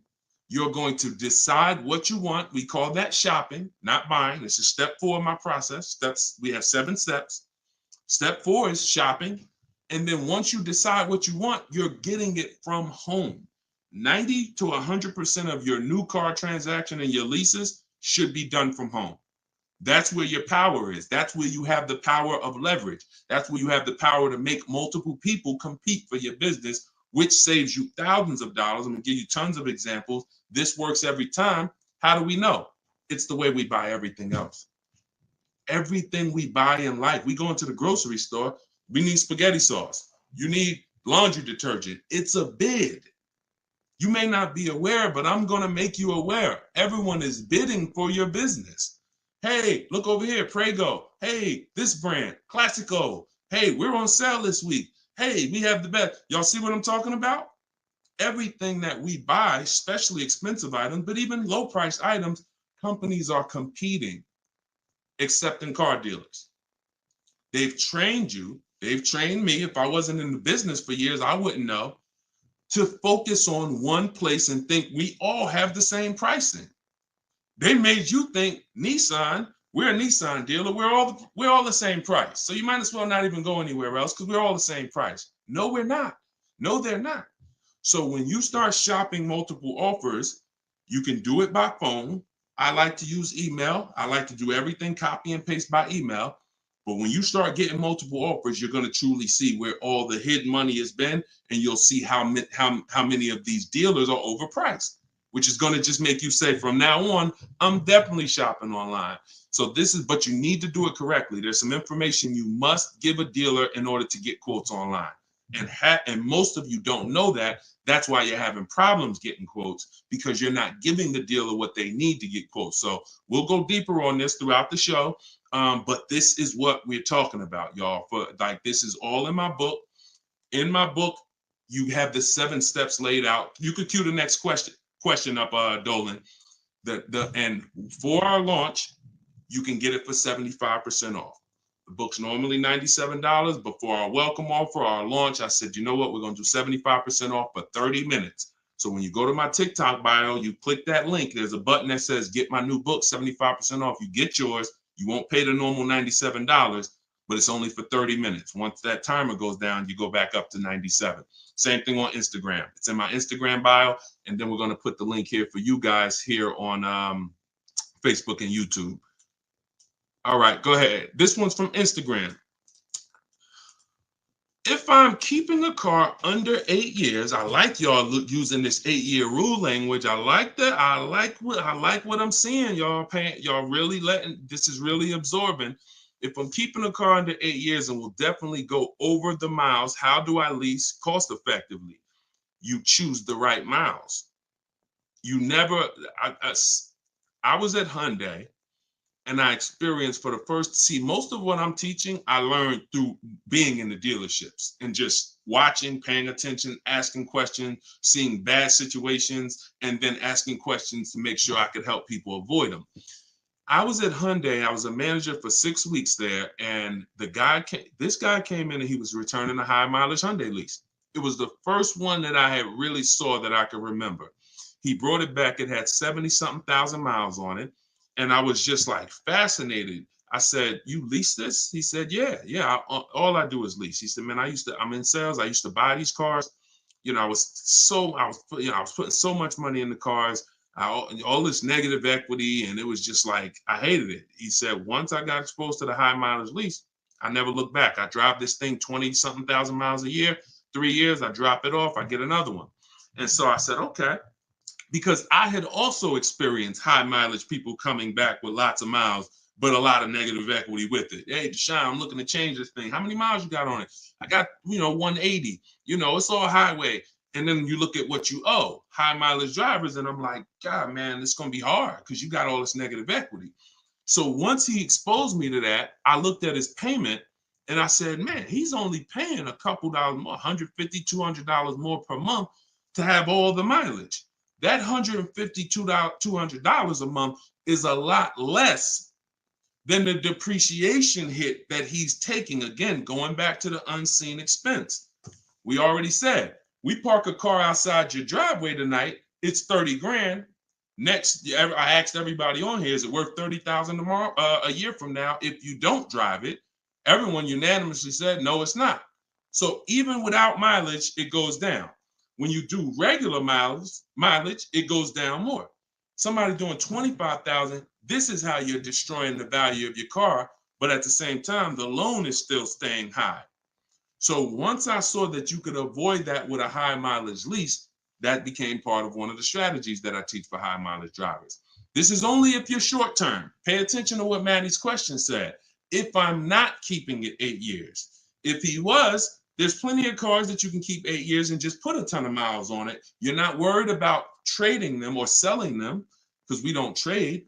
You're just going to get the maximum value out of it. In his case, he knows he's not keeping it 8 years. How are we avoiding the short-term depreciation? You do that with a high mileage lease. Second strategy, Matt, this is also in my book. I have 2 strategies for short-term high mileage drivers. That's one way. Shop for your lease, 12,000 miles a year, identify the best bid, and then once you identify the best bid out of 5, you have them adjusted to a high mileage lease. Second is you buy your car, or if you have a car now, you keep that car, pay that car off, and now you're going to go lease your nice car, and that's going to be your second car. I call that 2 cars, 1 payment in my book. That's what it's called. And now you have, because some people say, Deshone, you know what? I want a nice car. I drive a lot for work, but man, I want to get me something nice, but I don't want to just be destroying it. And this strategy becomes perfect for them. This guy who's doing the high mileage lease with Hyundai, that's not a nice car. Especially once it gets up to 60, 70,000, it's not so some people are like, you know what? I want a nice car. I'll have my mileage car. I'll do, half the mileage on that. And then I'll go and lease me something and I'll do half the mileage on that. And so it's a beautiful thing. You got your nice, beautiful car and you got your mileage car and you split it, payments affordable, and you're not dealing with all this negative equity like you've been used to dealing with as a high mileage driver. High mileage drivers are getting killed with some of the worst because you guys are just killing the value of your cars. You use either one of those, you're going to love it. Both in my book. So if you want that step by step, it's in there. Some of you are like, Deshone, this is great. I don't want to try to remember all of this. In my book, it's right there for you, laid out step by step. You can get it for 75% off in my TikTok bio or my Instagram bio, or just scan the QR code on the screen, or go to deshonesbook.com. Either way, get you 75% off. Okay, shoot the next one up. That was a great question, man. Shoot the next one up. Let's get through as many as we can. This one's from Instagram. Would you recommend leasing business vehicles? Well, that's a question for your accountant. Whoever is going to be helping you benefit from having vehicles in your business name, that's the person you should be asking, which is most likely your accountant, whoever does your taxes. Here's what I can tell you, and I'll keep this very quick. Many people are putting cars in their business name with no business, or no business that requires a car. Be very careful. There's 2 parts to this. One, whoever's going to teach you to put cars in your business name from a business strategy standpoint, that's who you need to learn from. Second is you can use what we teach to save money on the cars, because what I see these people, influencers, social media people paying for these cars, they'll never tell you what they're paying. And they go and they re-up their cars like crazy because they need it for their brand. The money they are losing, most people can't afford to lose. But unfortunately, they're desperate. But get the strategies, get the structure. I used to have people all the time ask me, Deshone, do you teach Toro and all of these, I said, look, I don't, but you need 2 people. You need me, because I'm going to teach you how to buy the inventory at below market prices. You need the business person who's going to teach you how to legitimately do the business, inventory and all of that. Those are the 2 people that you need. And without both of them, you got some incomplete counsel. But be careful listening to these people, man. If you don't have a business and you wrote off thousands of dollars in business mileage or thousands of dollars in car payments and maintenance, I don't want to be around you when you get audited. And the sad part is those people who told you this won't be around when you get audited, and you can't support that. Just be very careful we don't want a second wave of the PPP. You get a lot. Okay, that's it. We're not gonna beat a dead horse. Go ahead. Next question, Dolan. I think y'all get the point. Some videos were the worst videos to go viral. Did so much damage, still doing damage. Okay, TikTok. This one's from TikTok. Facebook, YouTube. Keep typing. We're not seeing many questions from you today. Do you recommend leasing over purchasing? So you missed what we talked about. I recommend you go back, watch the begin. See, there is no leasing or purchase. There is no either or. It's a based on how many years I'm keeping the car, I should be leasing. You can't, there is no either or. When you lease, you are not keeping your car and you are avoiding short-term depreciation, paying pennies on the dollar for brand new cars. That's not going and paying what they have advertised or walking in a dealership and say, hey, work me up a lease deal. That is not what I'm talking about. When you add up the payments from doing that, you're going to see you overpaid. You probably broke the 1.5% rule and you paid too much for a car you're giving back in 3 years. What I'm talking about is aggressive lease deal. Look at this. Give you an example. I'll give you an example right here. So, and this one, I love to use her because she was in the middle of the pandemic. Middle of the pandemic, people were out here buying Kia Tellurides for just $5,000, $10,000 over sticker. Bonita got hers in 2020. She got a 2023 Kia Telluride, put $600 down, and that was her car payment every month for 3 years, $600 on a $46,000, almost $47,000 Telluride. Why is this so important? Some of you know, you may have seen the video, how much is every $5,000 in a car purchase price? How much is that per month on a loan? Every $5,000 is how much per month. So we're going to compare Bonita's incredible lease deal she got to someone who bought this same vehicle to show you that if you should have bought, but you lease, if you should have leased, but you bought, there's no way to win. It's over. $100. Good job. So that's clicking in. Ronald, great. $100. So whenever you look at a car, you look at a $10,000 car, your mind should automatically say that's $200 a month. 5-year loan. $20,000 car, $400 a month. 5-year loan. $45,000 car, which is about what Bonita got, that's a $900 car payment. So there's people driving this car. We're not even taking into account the taxes and anything like that. That'll put it up probably about 40. Actually, that'd be put it about 50. For her truck was 46, taxes and fees, call it 50. It's about $1,000 car payment for 5 years. She's paying $600. This is why there's no comparison. And sometimes your mind may play tricks on you. Yeah, but it's more than that. Is it? If you and I both drive out the same lot, same exact vehicle, you're paying, we're not putting any money into the deal. See, I want to make sure I keep you on track when you're not, neither one of them are putting any money into the deal. They're literally just going in, no down payment. All right, what's my deal look like? $600 a month, great lease. $1,000 a month, 5-year loan, no money down. So when we leave it the same, if I'm paying $1,000 and you're paying $600, is there any question of whether you're winning right now financially? Same vehicle.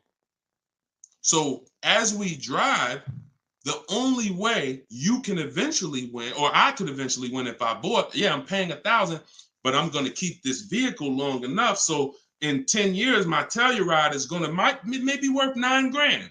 I kept it 10 years. It's worth $9,000 out there, but it's not losing value anymore. It's been in my household and I was able to outlive the depreciation. So now I win. Doesn't mean you lose. See, it's not like, oh, well, you lost, you should have bought. No, Bonita knows I'm not keeping 10 years. I'm not keeping 8 years. That's not my goal. Therefore, I'm going to shop for great lease deals and I'm going to pay pennies on the dollar compared to people buying. And that's my win. So there is no should I buy or should I lease? Do you recommend leasing over purchasing? I recommend leasing when you should be leasing, which means you're not keeping your car 8 years. I recommend buying when you should be buying, meaning you're keeping your cars 8 years. You're going to outlive depreciation, pay it off, and have a car that is not losing value in your driveway in 8, 9, 10 years. That's when both people win. And if you're stuck in the middle, then what I recommend is you get out of stuck in the middle because you're losing tons of money. Get out of being stuck. Buying leases out, buying loans, straighten them in. Get to one, choose a side. I put 2 good sides in front of you. Choose a side. All right? Good question, though. Go ahead, Dolan, cue the next one up. This was good, man. Wait, let me make sure. I'm trying to make sure I'm sharing all of this. Shout out to the sharers. Everybody getting value out of this? Type $ if you're getting value out of the show. This is what we do. All right, go ahead, shoot it up. All right, a lot of questions from TikTok today. YouTube, y'all, come on, type the question. All right, good to see you, Melody. I see. All right, when is it a good time to buy a car? Sashi, there's no good time. There's no bad time. Dealers have to make deals. See, I want you to not believe the marketing. What I want you to also do is I want you to pay attention when we do these shows. Pay attention to I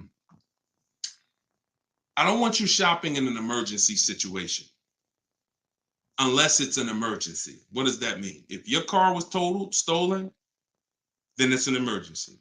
You got a couple days, no problem. You can use what's in my book. You can get bids. As long as you get multiple offers, you won't overpay. If you have your back against the wall, that's going to happen every now and then. Multiple offers is the key. If anybody had to go buy a TV right now, I said, look, you got 48 hours, you got to get a 100-inch TV, and you got to get a great deal on it. Is anybody worried about overpaying for the TV? Anybody on here? In 2024, is anybody worried? Dad, man, I only got, back in the days, it might have been like, oh, shoot, 48 hours. That might not be long enough. But you know where to go. Amazon.com, BestBuy.com, Walmart. I'm going to find the best deal on a TV. What I'm telling you is that's the same way you approach car buying. The more you do it the way you shop for everything else, the more you're going to see, oh, this is a lot easier. I'm in a lot more control. I eliminate buyer's remorse. So so even if your back is against the wall, if you're shopping, buying, you still should be getting multiple offers to make sure you're getting the lowest in the market. I'd say at least 5 because 80% are overpriced. Now, if you have time, then what you should be is in the market early. I teach something called 2 dates. The as soon as date, no later than date. As soon as date means soon as you can make a deal. Don't look at offers until you can make a deal. Don't entertain it's a waste of time. You might say, Deshone, I'm waiting to get this promotion at work in May. Then I'm a car shop. Should I look at deals now? Makes no sense. You can watch the market, but it makes no sense to entertain offers because you're not in a position. So as soon as you could accept an offer. Now that might be today. Then no later than date. That's the deadline. The gap in between that is your leverage. What does that mean? The ability to say no. See, you're about to start shopping in a way where you can say no, and the people that are walking into dealerships usually have put themselves in a position where they can't say no. So they're walking in saying things like, I need a car right now. My lease is up. If your lease is up, call, get a free extension. You shouldn't be shopping with your back against the wall. They're walking in saying things like, man, nobody has cars. That's because one dealer they walked in didn't have cars. Maybe they went to a second one, didn't have the color they want, and they're like, man, nobody has cars. They're broadcasting that energy, which is actually that's going to cost you. When car salesmen take it from me, I was in there every day of my life for 14 years. Not every day, we had days off, but when you say things, we're trained to hear them. No one has cars. That means the price just went up. If I have a car, you're going to pay more for it. This is what the 80%, this is how the 80% think. It's a mind game. So you don't want to be there. You want to be at home. And when you have the ability to say no, now here's what you do.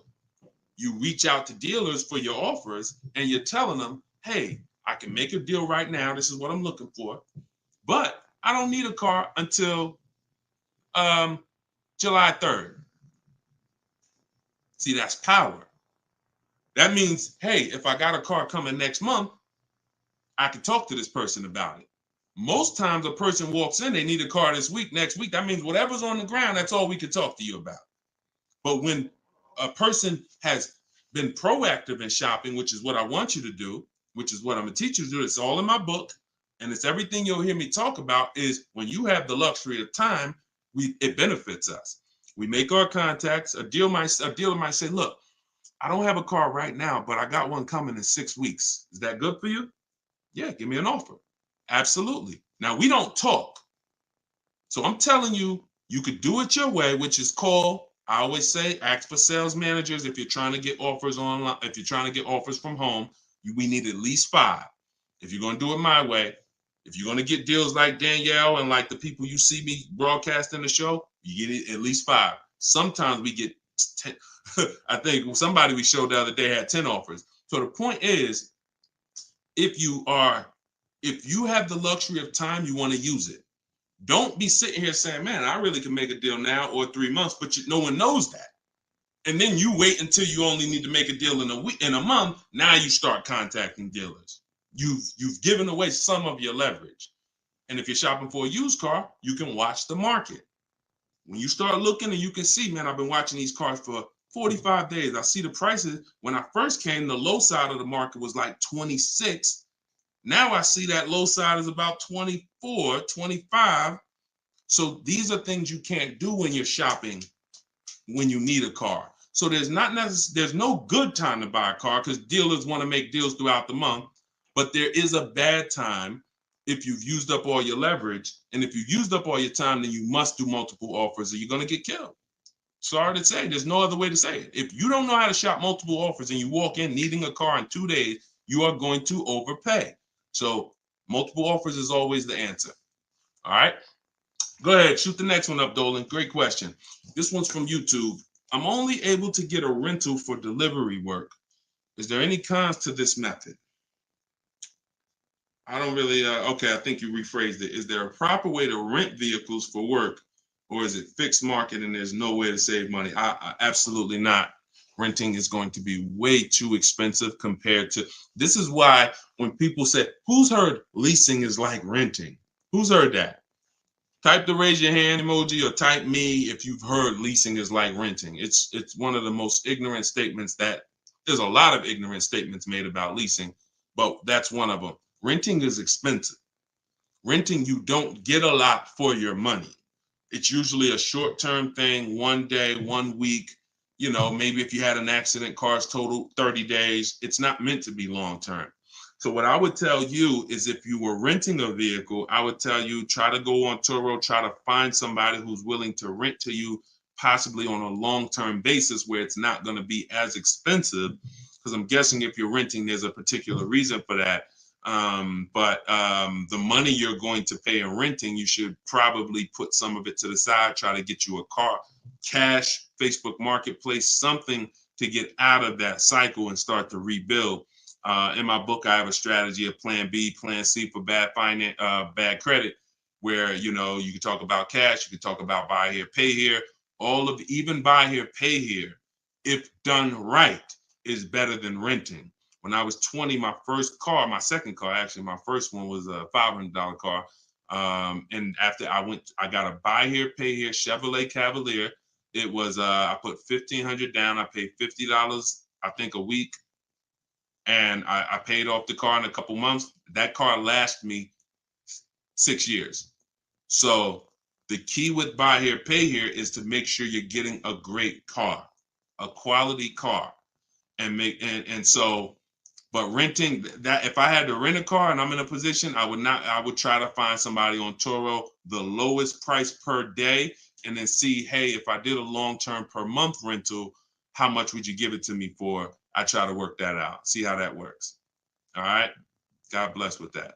All right. Next question, Dolan. Shoot it up. We're getting a lot of questions, so I'm going to try to move faster through the answers. This one's Facebook. Once you have the car you've decided on, how do you go about getting multiple offers from dealers? Well, you could do it the manual way, which is I would see the only bad thing. See, and here's the thing. You guys know if you've been on, if this isn't your first time, if you've seen, you know I don't hold back.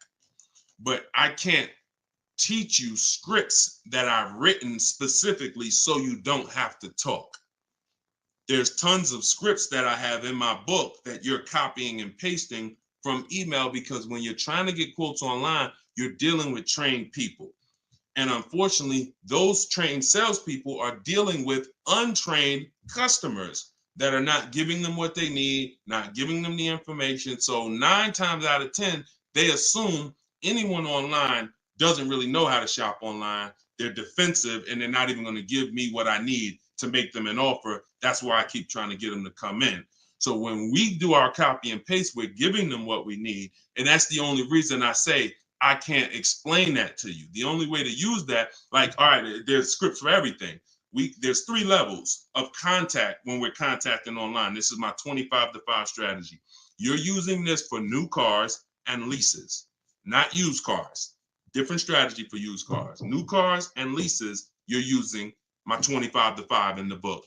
And what that is 3 contacts. First, we got to let the dealers know what we want. We contact 25 dealers online with a copy and paste template, tell them what we want. We need to tell them what we want. We need to tell them what our deadline is as soon as we can buy a car, which would be today, because we don't contact if we can't buy today, and then our deadline.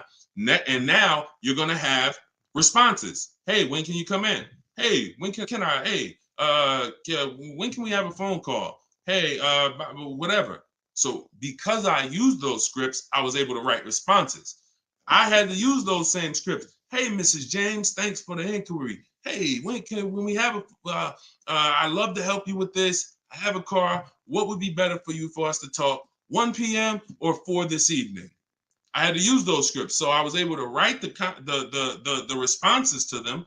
So we copy and paste. Now, the key is whether you're doing it that way or whether you're calling, the first key is, do you even have a vehicle I'm interested in that matches what I want? So in that initial contact, we're telling them exactly what we want. Color choices. Hey, I'm open to black, blue, gray. I'm open to a sport model or a touring model. I'm open to this. Like, this is what I like. You have to tell them that, or there's no way for them to search the inventory and get you and even see if there's a match here. So once we do that, that's your first thing. Do you have a car? Now, the benefit of doing the 25-to-5 is we're shopping out of 25 dealers' inventories. So we're giving ourselves the absolute best shot of finding something where we don't really deal with, oh, I went to this dealer, they didn't have a color I want, they didn't have the trim I want. If we contact 25 dealers and there's no inventory, that means they're either in between model years, which means, okay, maybe the 24s got sold out, 25s haven't come in yet, we're on that bridge, or it's a rare car, hasn't come in yet, or it's a very rare car. See, that's different than you believing the car is rare because you visited 1 or 2 dealers. Once we contact 25, if the color, we're reaching out for a pink one and the dealer is saying, hey, we don't really have that color, that's when we know. So shopping out of 25 dealers, we get the best shot. We're trying to find who has a car. Second thing we're going to do now is we need to send a quote request. When we send our quote request, we're telling them what we want. If we're buying, we're looking for all cash price because we're not doing taxes. We want a bottom line price. And we're getting that from at least 5 to 7 dealers. Because when you shop correctly, remember this, when you truly have shopped multiple offers correctly, you're going to see at least a $3,000 to $5,000 difference from your lowest offer to your best offer. I've been working with people around the country. We're 2 million followers. We have 1,700 people we've worked with personally since 2021. That is the consensus. 3,000 to 5,000 bare minimum. And in fact, some of you who are looking for higher price cars, you look at somebody like Kimberly. Kimberly used multiple offers. Her Maserati she was shopping for, she picked it up a little while ago, $86,961 vehicle. They offered it to her for $66,261. Deshone, that sounds crazy. She saved 20 grand. Actually, 20,700 on that offer. So now you never can pick. You don't know where the bottom is. She didn't go in saying, if I can't save 20 grand, I'm not getting it. That's not how we go in. We go in, we do multiple offers, and we let the bottom reveal itself. We don't choose the bottom. All right. So once we do that, we're getting our quotes, and there's going to be a lot of people who try to stop that. Hey, we only do business in person. When can you come in? So you need scripts to respond to all that if you're going to do it fast and shop like we shop, 60 minutes, 90 minutes. But if you're going to do it manually, then you can call sales. You can ask for sales managers and try to get them that way. But do not make a decision before you see at least 5 offers. 5 to 7 offers. Nobody who's listening to me will ever buy a car without seeing 5 to 7 offers, new cars and leases. Never. Too much money at stake. All right. So that's how we do it, Damon. That's the intro. And that's the only reason why I can't go deep on my 25 to 5, because it's totally internet based. We do it 60 minutes. So everyone who's like, Deshone, I want to use that. It's in my new digital book, Car Shopping for People That Hate Car Shopping. You can download it in my TikTok bio. You get it for 75% off as part of our launch. And it'll be in your inbox in 5 minutes. Same thing with Instagram. Go to my Instagram bio. You got 30 minutes before it goes back up to $97. Get your 75% off. And I'll post a link. Cue the next question up, Dolan. I'll post a link again for you guys here on YouTube and Facebook. Here's the emergency link. All right. This one's from Facebook. We got another question from Facebook. Hey, I'm in the USA, originally from Canada, and no credit in the USA as yet. Should I buy a used car with cash or a new one? What I'm afraid they'll give me a high rate. What do you think best option? Hey, if you got the ability to buy a used car cash, that's what I do. I'd get a great car, spend as little as possible on it, Facebook Marketplace, because I'm not looking, if I can, to go into a high interest loan when I can get me a car and then I can build my credit. I want you to follow Haley, somebody named Shonda Martin. Her brand is called Road to 750 Plus. She's very similar to me in that she does these Q&As all the time. She's live. She's a genius. She's clearly studied for many, many years to understand. And even me using her thing, her strategies, I've added at least 80 points to my credit just from things I didn't even know. Like, and the real person who's an expert is going to show you where the blind spots are, things you didn't know. And that's what Shonda is. Some of you may follow her. She's amazing. Yeah, Cavante said, yeah, she's amazing. She is. So follow her. But yeah, I would be looking to get something inexpensive, point A to point B, little as possible. Make sure you find wherever you live, ask around who's the best mechanic in town. Ask like who does everybody know in town that, you know, fixes cars, just a good guy, good woman. And you find them and you say, look, I'm about to go pick up a car. I'm gonna buy it privately. Well, can I pay you, you know, $100 to inspect it for me?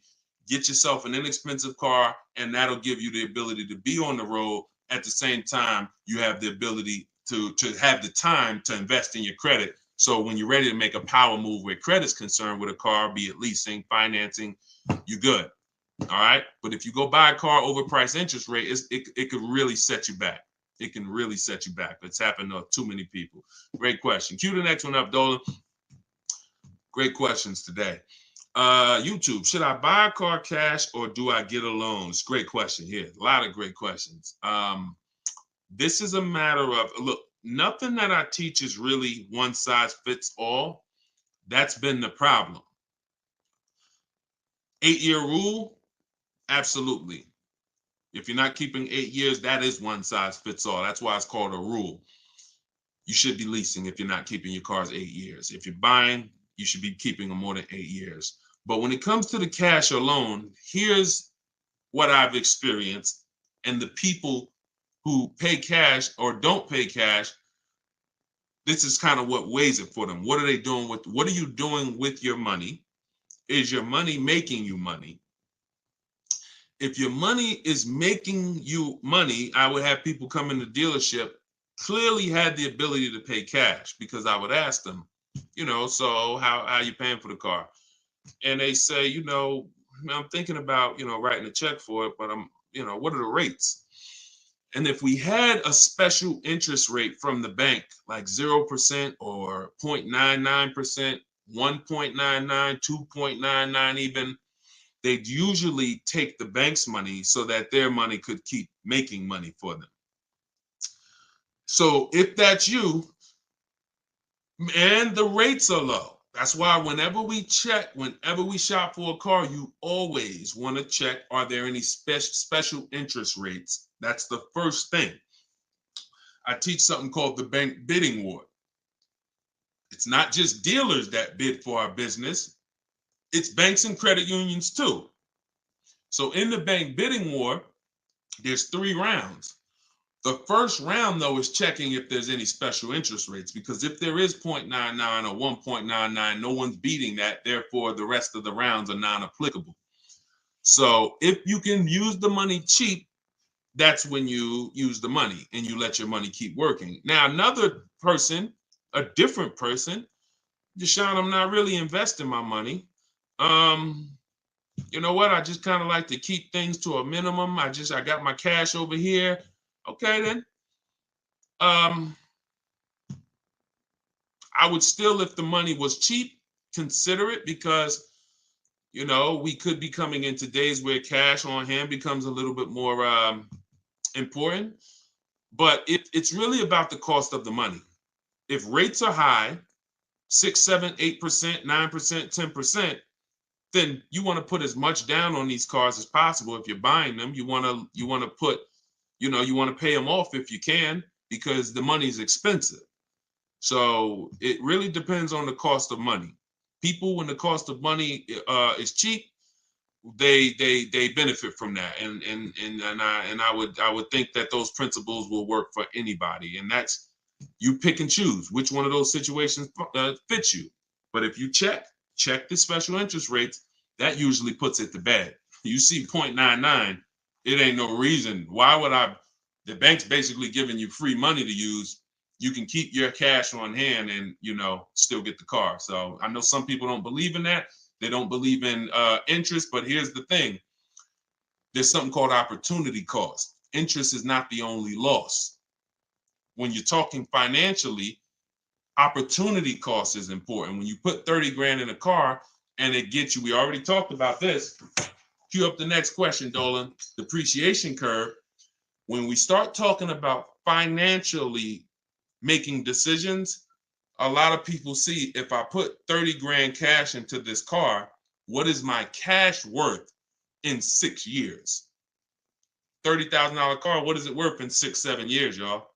12, 10. So what's the return on that cash? It's not even positive. It's not even neutral. It's negative.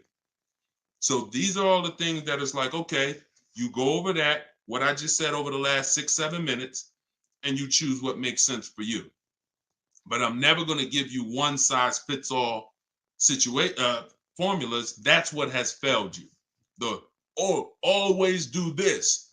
That's what has failed you. Go ahead. All right, this one's from TikTok. What's the best way to purchase a car once lease is over? Why would you want to? All you're doing. All right. Let's talk about buying our lease out. And I'm going to keep this quick because some of you know that I'm adamantly against this unless you're keeping the car 8 years. Because sometimes we look at our leases, right? And we say, oh, it's, should I buy my lease out? Here's the question. Should you lease again or should you buy a used car? When you are buying your lease out, all you are doing is buying a used car. That's it. When you look at it that way, it's going to become more clear to you. It's your car. You don't have to go search for it. You do need to make sure it's a great price relative to the market, but that's all you're doing, buying a used car. So the question becomes, should I buy a used car or should I lease? And when you realize that the 8-year rule, breaking it, is going to continue to lose you money and put you in negative equity, you won't buy your leases because you don't plan to keep them again for another 8 years. I'm going to tell you how I found this out to be horrible. Guy walks in the dealership. I'm looking at the car that he has. He says, okay, I'm looking to trade this in and get me something new. So, okay, how many years old is that? About 5 years. Okay, cool. How long you had it? I had it since it was new. Okay. All right, you know how much you owe on it? Nah, I don't know. Now, that's not a good sign, because if a person tells you they've had a car for 5 years, and they've had it since it was new, wouldn't you think it was almost paid off or paid off, right? If that makes sense, type of dollar sign. If a person said, you saw me, like, yeah, I had that car 5 years. I bought it. I've had it since it was new. Shouldn't it be almost paid off or either paid off, right?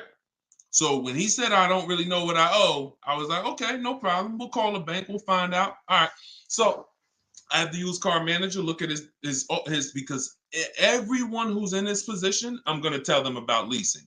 So I'm looking forward to that, because once I tell them about leasing and I show them the numbers and like, hey, you keep trading these cars, look how much you're going to save. And some people will come in and their car was paid off. And I'm like, good thing is whatever that car is worth, you're going to get all that back. You're not putting it into your deal and using most of it as a down payment. So I've literally changed people from financing or buying to a lease, giving them a check back for their whole car that they was coming to use as a trade, and they get a check for $12,000, and then they leave with a lease with no money down or little down, and they're like, yo, this is great. So I'm thinking I'm about to lay this out for him.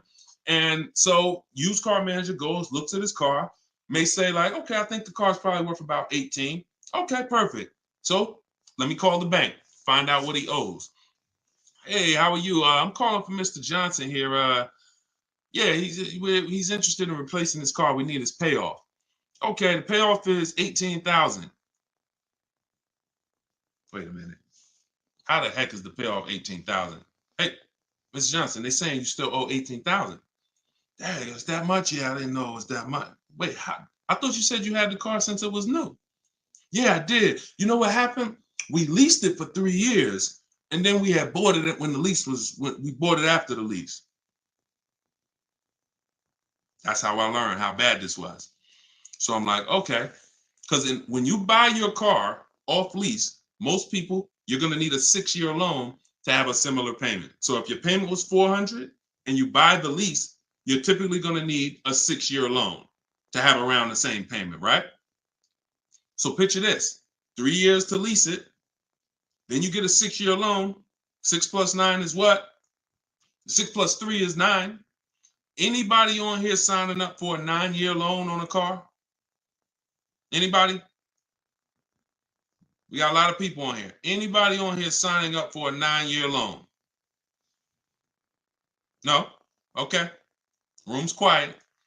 So we've never signed up for a 9-year loan. Look, she said, heck no. Right. We never signed up for a 9-year loan, 9 years of payments on the same car. Yet when we buy our leases, this is what's happening.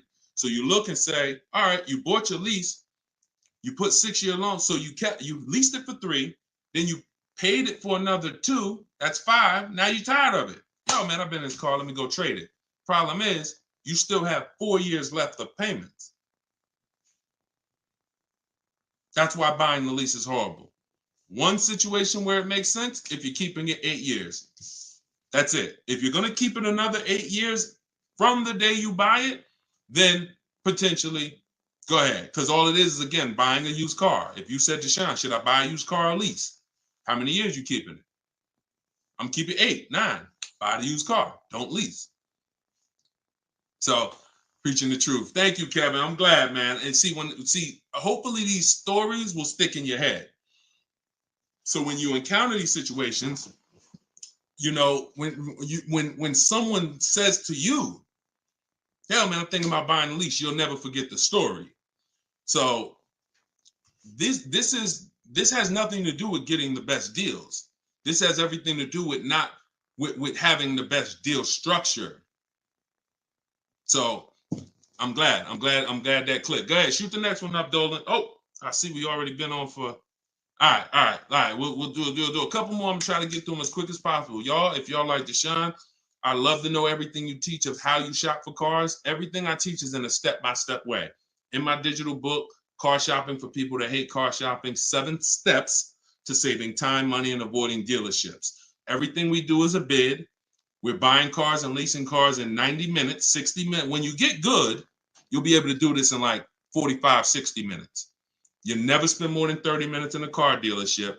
You're at home. You're the prize. You're getting bids. You're no longer negotiating one-to-one where you're in a losing position. When you're getting bids, you're in the winner's position. So you can get your book for 75% off as part of our launch. So we want to do 75% off. It's normally $97. In my TikTok bio, you can grab yours. It'll be in your inbox. And some people say, before I get to this next question, Deshone, is it in print? There's a lot of reasons when you use it, you'll see there's no way this book could have been printed. One, things change. Vroom was one of the companies that we used to use for bidding. Vroom's out of business. if we had 100,000 books out there in your houses that you all paid for, now it's like, okay, what do we do, y'all? That's obsolete. Now that's when you hear people say, hey, you need volume 2. I know just 6 months ago that I asked you and told you that I was going to solve your problem with volume 1, but that's no good anymore. Volume 2, get it today. We're not doing that.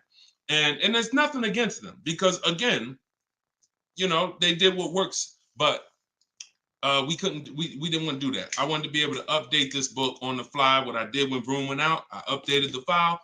Everyone's book was updated. And there's also links in there. There's links to videos. Like I said earlier, you have my scripts in there. That was all stuff. You're going to be copy and pasting this. There's no way I could have did that in a physical book at all. All right. What do you think of swap a lease? If you can get a great lease deal, absolutely. Absolutely. We always compare, divide the monthly payment into the MSRP. The 1% rule has existed way before I started, way before I even got in the car business. The 1% rule said if you can lease a car for less than, for 1% of the MSRP, no money down, no money out of pocket, just, covering the first month's payment, you stole a car. Coincidentally, every lease I've ever had was under 1%. I paid $330 a month for my $35,000 Jeep Grand Cherokee Laredo. I paid $325 a month for my Infinities, then $345. Then my highest one was $390. And that was a $45,000 vehicle. So these are under 1% leases. In order to get 1% leases, you need to shop multiple offers, but you also need a great lease program.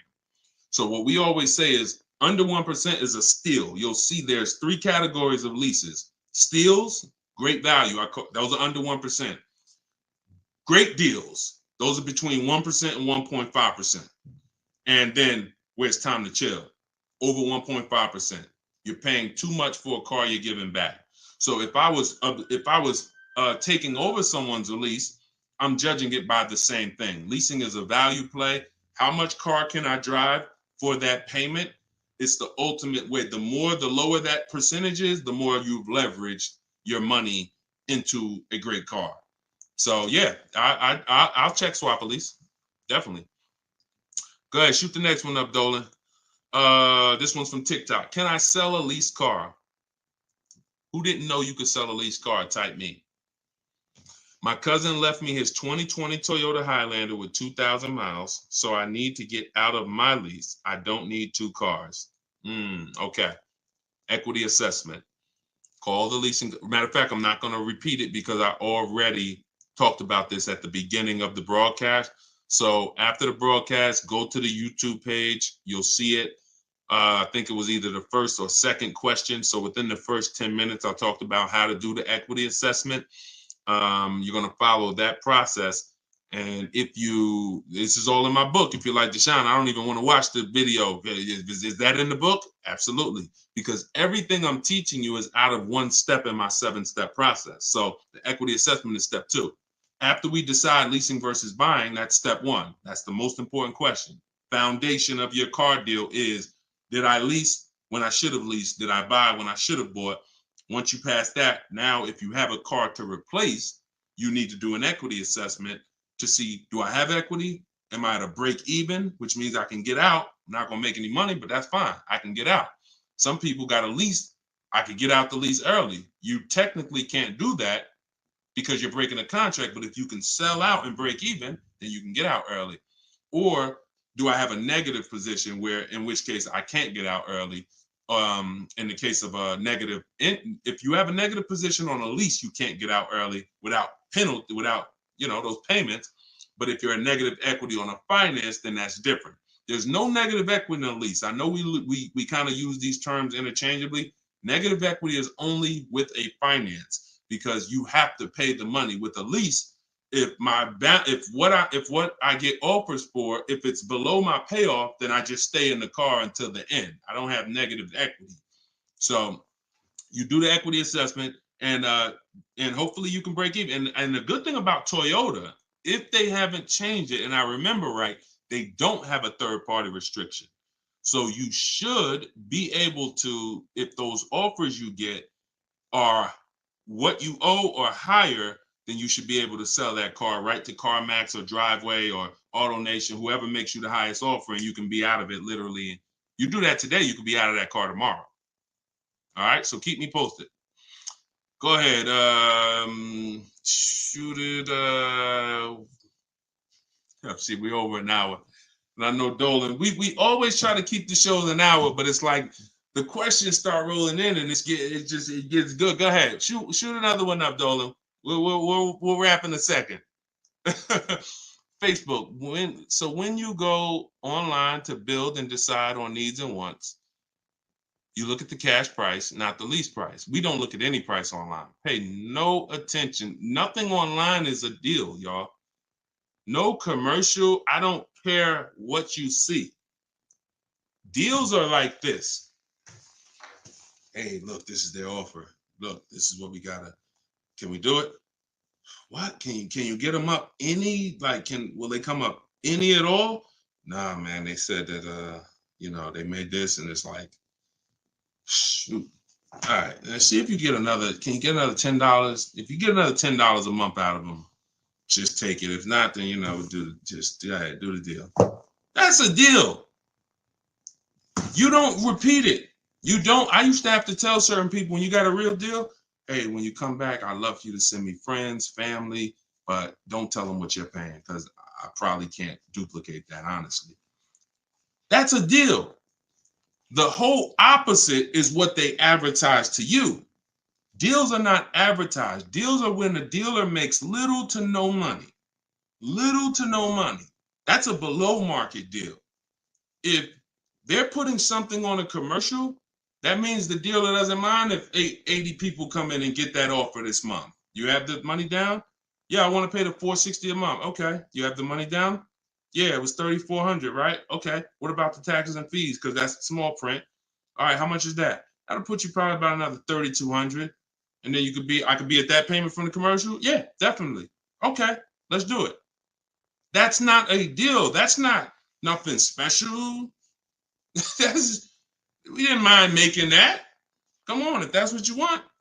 So if you want deals, you got to understand. Don't look at commercials. Don't look on the internet. Oh, this deal is advertising this. Deals are not advertised.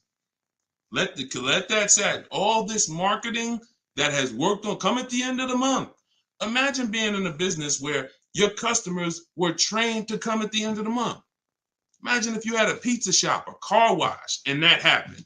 You knew that the industry was so good at marketing that you knew the last 3 days of the month, your car wash is going to have lines around the corner. That's marketing. So dealers make deals when they're like desperate. I want to see. Nobody's here. So don't pay attention. Don't pay attention to that. Just follow the process. Oh, I see you got the book. Just follow the process. If it's not written in there, Ty, don't add to it. Don't add to it. If Deshone didn't say, go to this website and look and then write that down, don't do it. The whole purpose of why I wrote that book in that way is to take the guesswork out of it. If you find yourself like, okay, what should I do here? All right, I'm going to do this. You're probably off my path, because my path is very rigid. It's like a McDonald's system. You hear that beep, the nuggets are ready. Oh, don't change it. And then you'll get the results. We call that trust in the process. Great question. All right, y'all. We just hit an hour and 10 minutes. Y'all, I would love to do this all day. We are going to continue to do these broadcasts. Once the questions start coming in, I don't want to discount any questions. So I wish some questions I could just answer in 30 seconds. It's not possible without me just cutting it short and then you not getting the value out of it. So we try to get through as many as possible. For everyone who wants everything I teach in one place, you can get everything in my social media videos. But I think what you understand now from being on the broadcast is there's lots of different situations. So when you're moving through my social media video, you're saying, oh, he's talking about leasing here. He's talking about buying a used car here. He's talking about banks here. He's talking about high mileage here. All right, that means I got to try to piece this together myself. Same thing with the broadcast here. If you're like Deshone, I want everything in one spot, step by step. It's all in there. Leasing's in there. The high mileage paths are in there. The new car purchase paths are in there. Used car purchase paths are in there. And step 7 of my book is delivery. So you shouldn't be thinking, oh, I'm gonna read the whole book, then I'll start shopping. No, it's action guides. It's essentially a big checklist. Do this, do this. By the time you get to step 7, you should be picking up your car, getting ready to have it delivered. So that's the way it is. You don't take a quiz at the end. The quiz is, if you did it right, your car's on the way. So everyone can get your book for 75% off as part of our launch. It's in my TikTok bio. Grab yours, use it, and please make sure you email me your deal. As soon as you make your deal, send me an email. Deshone, check this out. I don't want to see just the car you got. I want to see the price you paid. You're going to have price assurance, and I'm happy to be on this journey with you. So get it in here. I'm going to send this link. I'm going to type the link one more time for you guys here on Facebook and YouTube. In case you missed the countdown, I just typed the link. You can grab it there. TikTok, Instagram, it's in my bio. Click that website and then click that button that says 75% off. So until then, thank you, Ty. Great questions today. Great questions. All the questions were good. And I'll see y'all on the next broadcast. We'll keep this going. God bless y'all.